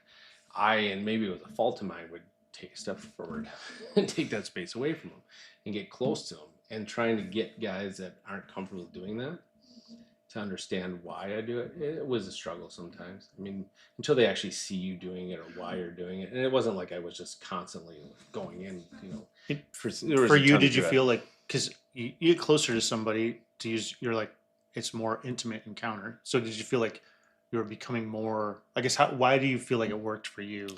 I had a reputation of being a bullshitter, for one. Like, I wasn't like the smartest guy and like, whatever. But I think that just taking that, you're taking that stance, like, hey, like whatever it might be. Like, I don't know how many times we had guys that wanted to fight us, and it's just like stepping in and being like, dude, what the fuck are you doing? Like, chill the fuck out. Like, and that would de-escalate it enough. And it's like, just stop. If you chill out, we can go grab a beer. Yeah, just chill out, right? So that's not taught though. That's not, you or is can, it an approach that you, like, if you were training, or you're able to kind of. Yeah, I think that there's strategies for, obviously, like controlling situations. De-escalation is a big one. I think a lot of it goes to, they say it's a lot of communication and things like that too. But like when you think of like use of force, a lot of it's just reactionary to how people are. And that human aspect of it, though, in situations where you really don't know if it's going to be a adversarial, you don't know what's going to happen. So like trying to tell people like how to read the room or like pick up on certain things, it's like you can tell them all day. You can mention it in training, but like when you're doing little, just the minimum amount of training, and you have to get through these things, like, this is how you handcuff somebody. This is what it's hard. So then you try to do it when you're in their field training process, and you try to just show them like how to do it. Because to your point though, like not everybody, they just may not feel comfortable being close. Yeah. And their vibe could actually make it even worse if they're Oh, close. 100%. And that happened. And that's knowing your partners too. There was definitely, I worked with guys, and you get this, you create this bond, like you just know, like you don't have to say anything. And I worked with the same guys for years and years, and you could just look at them in a way, and they knew exactly what you're thinking, and they knew what you were going to do, and you know how they were going to react. And then there's other guys that weren't going to react the way you wanted to, so you don't do those things. You're like, well, I might step into this guy and he's going to start fighting me, but this asshole's going to pull a taser. And one time we did that. I walked in, this guy starts fighting, I go hands on, forgot who was with me, and no fault at his own, but he was a guy that liked to go to his taser, so he pulled his taser instead of coming and helping me, and he tried to tase the guy, and he ended up putting one prong in him and one prong in, well, I didn't get a prong. I got the one prong, both went in the guy, but then we were in such close quarters that the wires started shocking me, and I'm like, ah. So it's a lot. It's just like constantly knowing who you're with and your surroundings, and sometimes it didn't work. You step into a guy, and then it's like gets jacked up, and then. Well, not only so, then human behavior is so complex. This is where my engineering and process oriented mind will admit there's too much chaos involved in dealing with human beings, because 100%. Because like you feel comfortable being close to somebody, but now you're only half the situation. Right. You don't know how person you're dealing with is going to take it. They may respond positively to that. They may respond to it as if that's more aggressive. Right. And so it's like, I can see it's a difficult problem to approach, because it's like there isn't one solution. There's no one size fits all. Right. Yeah. And I'm not saying I did it perfect, maybe half the time. It's just constantly, it was just a challenge every day on how it was going to happen. But then they try to teach command presence, and that's what my command presence was, like using my words and how I gave out my commands, and then my presence of like physically to them, whether they're bigger or smaller than me. And they try to teach that in like cop school, like talking about the command presence. but everybody, like you're saying, everybody is going to react different, and then every cop is going to do it differently themselves because they're just different people. So I mean, it's just and that's where it's hard to say, like when you read about things and you hear people talk about how cops should be or what they should be training on or doing, like and not including that human aspect of it, and understanding that these are guys that just are trying to figure out the best, safest way for themselves.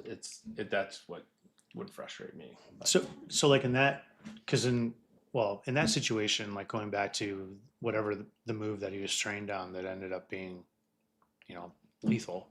So you had mentioned you weren't sure if they were still using that training package. So like in your they were case, then. they were then. That was still a current, yeah. But I mean, like, so now as a result of that, like knowing you having been trained in the jujitsu, where you're like, shit, if Derek knew this, he could have been just as effective, but less lethal had he put him in like an arm bar or something. I'm throwing out UFC terms. I don't know shit about that Yes, no, stuff. I mean, no, I don't know. I mean, he may well have been trained in jujitsu, and parts of that jujitsu training were subduing people like that too, if you needed to. Okay. So it's not, there's definitely no way for me to say he should have been doing something different. Okay. I mean, he is using training that he was given, that he'd been training himself, new officers to use, and like I said, that was still in their training documents. And I mean, they tried to introduce it into his when he was in court going through the trial, and that became super political. Regardless of what you think of Chauvin, how it turned out, that the judge refused to allow that as evidence to show that he was trained on it. And there was a huge uproar, and there still is, about it, because it was like they tried to paint this picture that he went way off the rails and did something totally out. That wasn't. And it was on his own. And it was like clear that it was.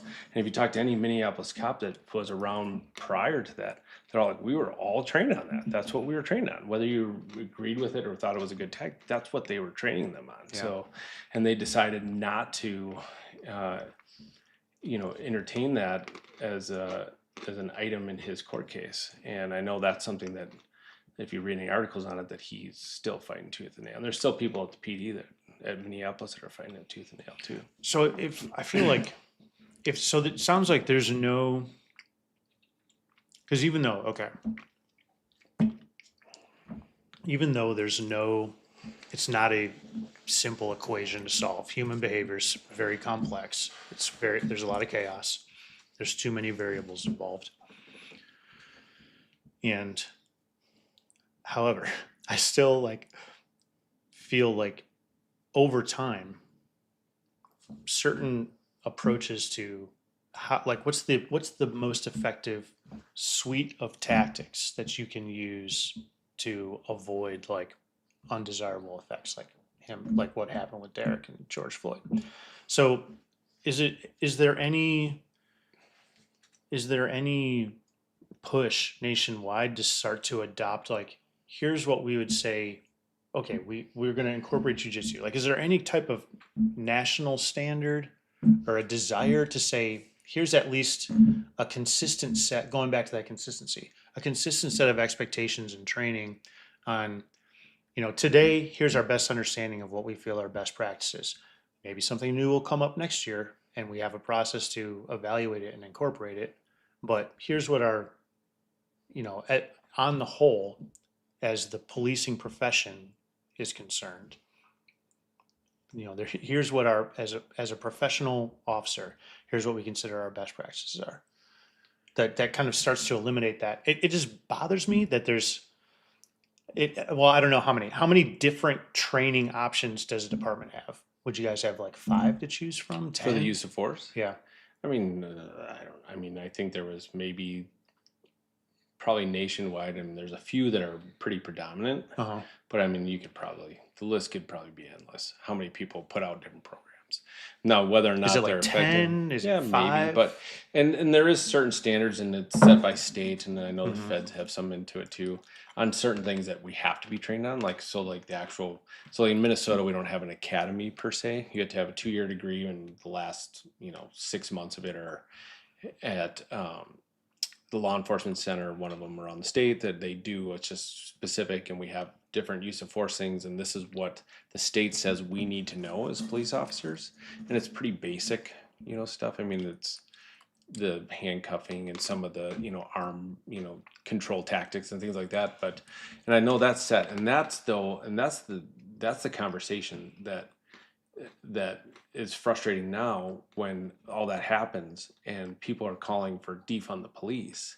In reality, it should be they should be flip-flop. They should say we should be funding, and we should be funding these training programs, and we should be funding and doing research on what are the best tactics. Exactly. Yeah. And we should be figuring it out, and we should be dumping money into that, and we should be making it more accessible to all police departments. Right. And this is what we do, and they should be testing and doing it and running, Like, I feel that's where I was doing a little bit of research on, there are some federal like legislation and things, but there's not a whole lot of federal regulations on that. It's like, here's some of our standards, and if you don't meet them, we're not going to give you money. Right. But otherwise, that's it. Yeah. Right. And it seems like I feel like something like, how do you respond to an aggressive person? It's not completely open-ended, right? There are a certain set of techniques that are effective. Yeah, for sure. And some may be, some may have more flaws than others. Some may be more effective than others. But it's not like, I'm not going to subdue you with this pretzel, right? And so,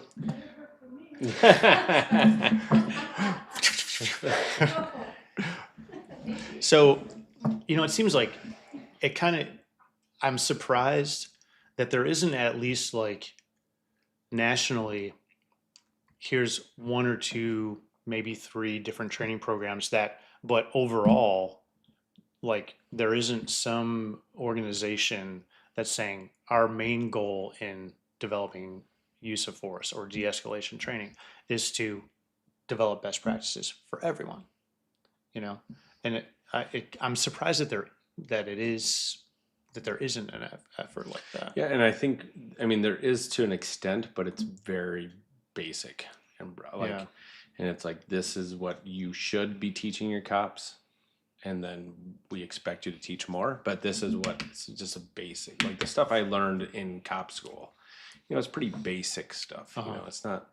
We did do some hand-to-hand, fighting and combat stuff, but it's not like it wasn't anything that was super in depth. And the problem with it is that to get into those, and it goes back to the agency, because like for us, our administration was perfectly fine with only meeting what our state standard was for how many hours a month. And that's just not sufficient enough. I was going to say, hours doesn't necessarily correlate to competency. Right. And because I could sit for 5 hours and space out. And it's like anything, you have to have repetition. You have to do things constantly over and over and over and over and over again. And so I agree with you that should there be more in-depth, like maybe guidelines or people saying this is what we should be teaching them. But if you cannot get, and I don't know if you try to regulate or what, but if you cannot get local municipalities, if you cannot get the small police departments to commit the time to let these officers do it, then you're doing it for nothing. Because if you don't give them, like, you can go in, and if all you have is 6 hours a month, you have to fly through all this stuff that they might see at one time every month or every 3 months, whatever it might be, and they're just never get it. And then so it's like you have to commit the time.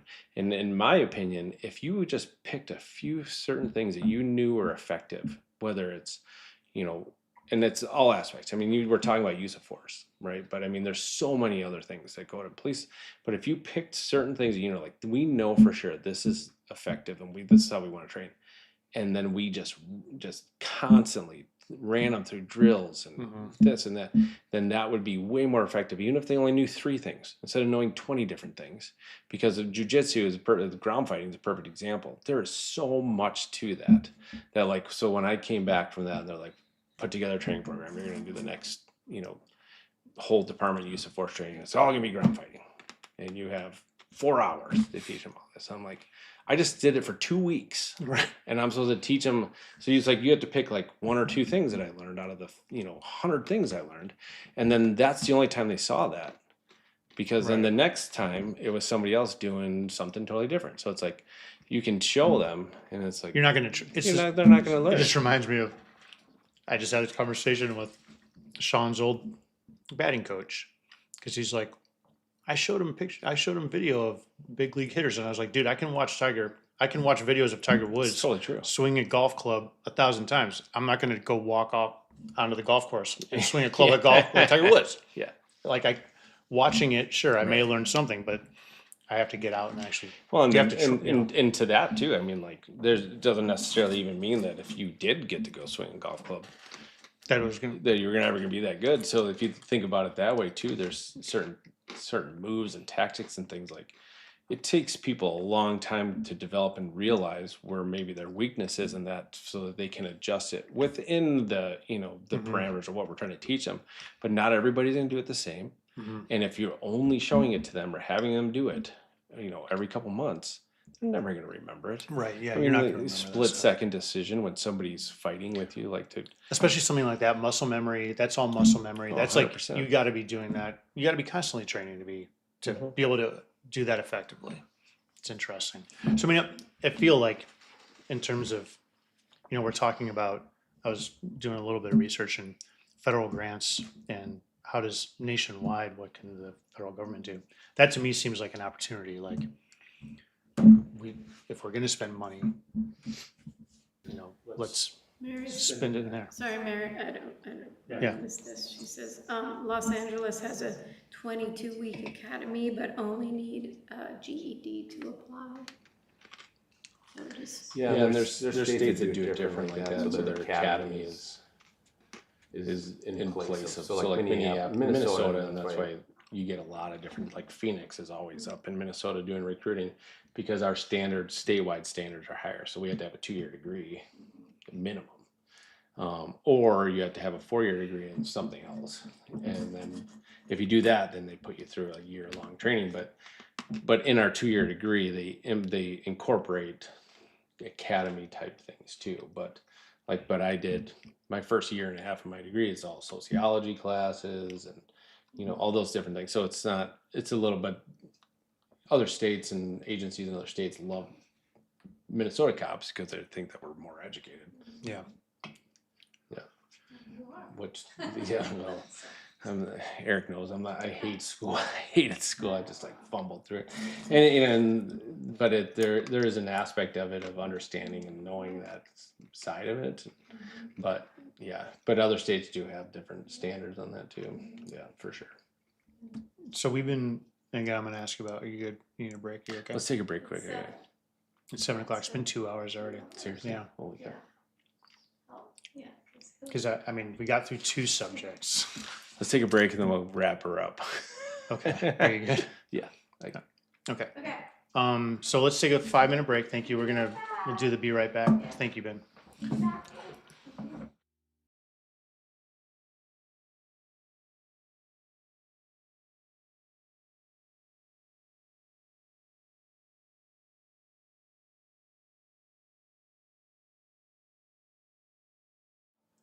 All right. So thank you guys. Thank you for letting us take a break. I was about to tell Aaron that I needed one because my 2.5-year-old styles were catching up to me. So as we didn't realize we've already been talking for 2 hours. So, and I guess if you've seen my other episodes, this is exactly what's happened. Is I get through like a third or a half of my stuff. So what I think we're gonna do is Denise has some questions from the chat. Denise is going to relay some of as she moderates. You're just an excellent producer, moderator. thank you so much. You do such a great job over there. So we're going to answer some of those questions, and then we're going to go ahead and call it a day for today. And Aaron, I really appreciate you doing this. Yeah. It's been I could sit here and talk to you about this for hours because it's like I just don't have any completely different life than I've experienced myself. But I think I'm going to ask Aaron to come back on in a couple months over Zoom, and we'll continue the discussion because I have some questions on we've been talking about use of force, but that's been mostly like the ground fighting and Yeah. manhandling use of force. So I definitely have a lot of questions on use of force related to firearms and lethal force that we've talked about in the past that I would like to talk about. And then also too, going back to what I said earlier, I think have you back on and talk a little bit about gun control from cops' perspective. But we'll leave that to part 2. So I apologize for those of you. I'll put that in the description. If you're interested in gun control, please wait for part 2, because otherwise people will be pissed. I just watched this for 2 fucking hours and you didn't get to the part that I wanted. You never know. People might. Well, hopefully people are watching it. You know what? At this point, I'd be happy if they get angry with me because at least they're watching. So okay, so we're gonna wrap it up here. But Denise, what? All right. No. Okay, so my question is super serious. To end it, I would like to know who are your favorite like cop partners, the made up ones, not the real ones, but like in. Yeah, that's what. Yeah. Like television. Yeah. That's what I Like who would be your ideal? Yeah. Yeah. Oh yeah.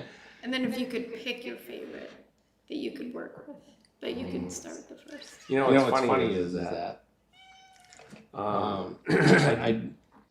When I watched all the like corny cop movies like Axel Foley is amazing, right? And Mel Gibson and all the Lethal Weapons and everything, but when there was, like I said before, there's like cops that like, and whatever, everybody does what they need to kind of get through their career or whatever, but I found it better to just kind of disassociate. So like I found myself not, like once I became a cop, not one, like I was so excited when I was going to school to be a cop and like was excited to be a cop and I'd watch more stuff like that.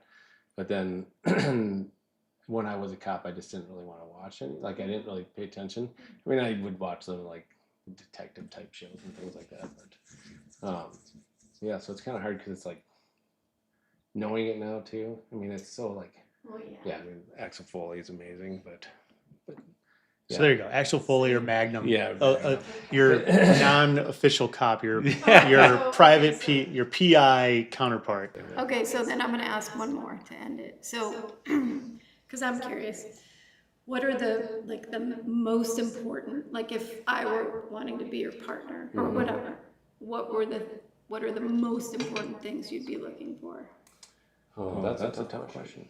It is. I mean, I think the hardest part about people that want to be cops is that it's not something that I mean, like I just said too, like before you're a cop, you have an idea of what you think being a police officer is and how you think you're going to be as a police officer. So, but then once you do it, that all changes. So, and then from a like a actual, being on shift with partners, I think for me, I mean, you can hammer on people about not knowing things as far as like statutes or stuff like that. I never was like big on like I knew what I needed to know.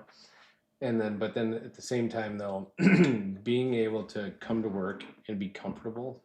No, I mean, and I'm not gonna lie, and I would never name names. There was people that I knew that were on my shift that like, I hope I don't have to go to a call with them. And it's not that I didn't like them as a person. It's just I just felt uncomfortable if it was just me and them at times. So I guess, it sounds corny, but I mean, police work, whether it's little, I mean, I had situations where, close to life or death situations, but like to understand that it is, I mean, and I would tell new people, like, this is life or death. Like one little decision we make together or not having each other's back. So like, it's hard to say there's like certain traits or what I'm looking for in people. It's just knowing that you're comfortable with that person and that they have expectations of you and that you and that you understand those expectations and then they understand the expectations I have for them too. See our short from a couple of weeks ago. Right. It's all about expectations. Well, And I was lucky enough that I had guys that I worked with. When I left, we had a crew that, for whatever reason, there was a lot of pressure on who and why or what, we we were doing for hiring and things. But, you know, I was lucky enough to have at least a group of people that I knew that, and we were always the same, which isn't always a good thing. I mean, there was, you know, out of 10 of us on a shift, there would be like 3 or 4 of us that were the ones that were going to all the really bad stuff all the time. But I knew those guys were going to be there with me. So, you know, and we all had our strengths and we all had our weaknesses, but we just knew what we were going to do. And we worked together. Like I said before, like there's guys I worked with, I didn't have to say a word to them. And that's what I always wanted. Like knowing that we're about to go into some really crappy situation, and I know that that guy's going to be right behind me every time. So it's more of it's just an all encompassing, you know, building that trust, and it goes beyond. I mean, you're hanging out with these people for 12 hours, you know, or longer a day. So, you know, but then at the same time, and you might get stuck in a situation where somebody you don't know, or you know them, but you don't maybe have that same level of trust. But it's all about trust and being there, and, you know, accountability, I guess, too. Yeah. So Denise, who would be your ideal partner as a cop? Do you have one? Did you have somebody in mind? Oh, no, I hadn't Television? even thought about that. No, I was just curious as, I mean, I have, no, I won't answer that. Bugs Bunny? Bugs Bunny. Yes. I've been trying to think of like, what are some of the fun? This is ridiculous, cop but movies I'm and asking shows for I've a seen. friend. Who do you think would be the better? Bugs Bunny or Mickey Mouse? Better cop. Yeah. Bugs Right? Okay. Bugs Okay, so Bunny. that's Bugs Bunny, I think, would be my 100%. ideal partner currently. Yeah. Currently, that's my pick. Because Bugs has like, no, it's okay, thanks. But he could really throw him off, I feel like. Yeah. Because he's got that like, He's a bullshitter. Yeah.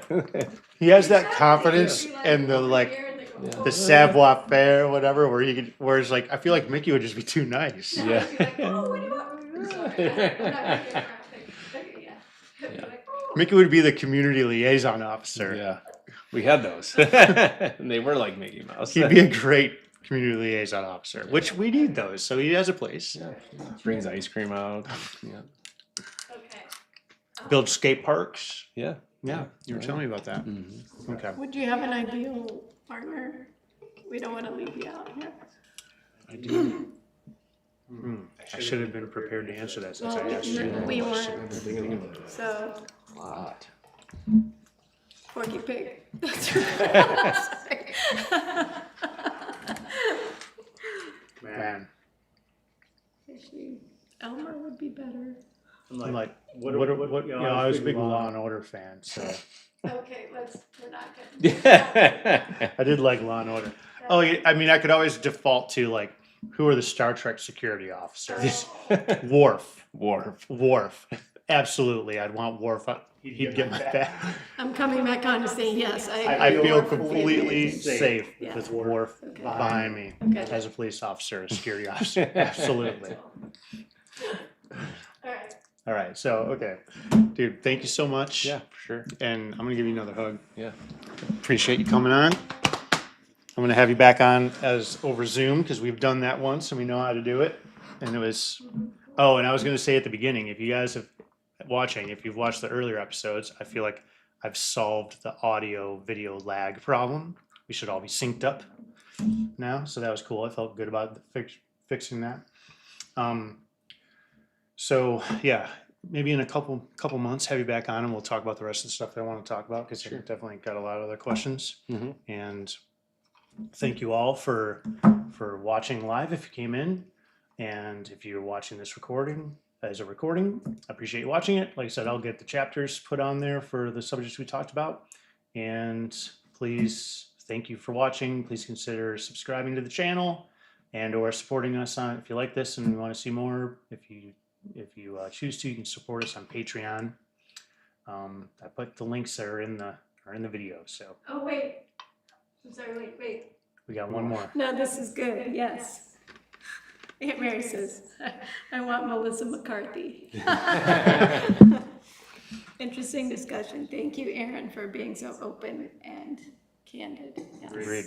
Awesome. Glad I saw Here's you. our old style. Cheers to our old style. Oh, and here's to the Cubs game tomorrow. Yep. We're going to the Cubs game tomorrow. I won't wear a Sox hat. I'll wear a Cubs hat. I'll say this. If they're playing each other, I'm going to root for the Sox. But otherwise, I'm just a Chicago fan. I will always root for the Cubs. Yeah, but I mean, this is Grandma Joan, man. Like, True. That's true. Whenever you put that hat on, she rolls around. No. Oh yeah, she does. Our Grandma Joan, so our mom's mom, and this was when we were young, before they had lights, she would watch every game. Like in the summertime, we would spend a lot of time over at Grandma Jones, and she'd be in her chair watching the games. And she'd get all excited. Yeah. Do you remember her rubbing her hands? Getting all excited. Yeah. So that's why our brother Adam, I give him a hard time because for a while there he was a Sox fan with me, but he justifies his Cubs fanmanship or whatever you want to call it by saying, "Well, dude, we grew up going to Grandma Jones. She always watched the Cubs, so that's really we're Cubs fans." I can't argue with that, Adam. You're right. You're right.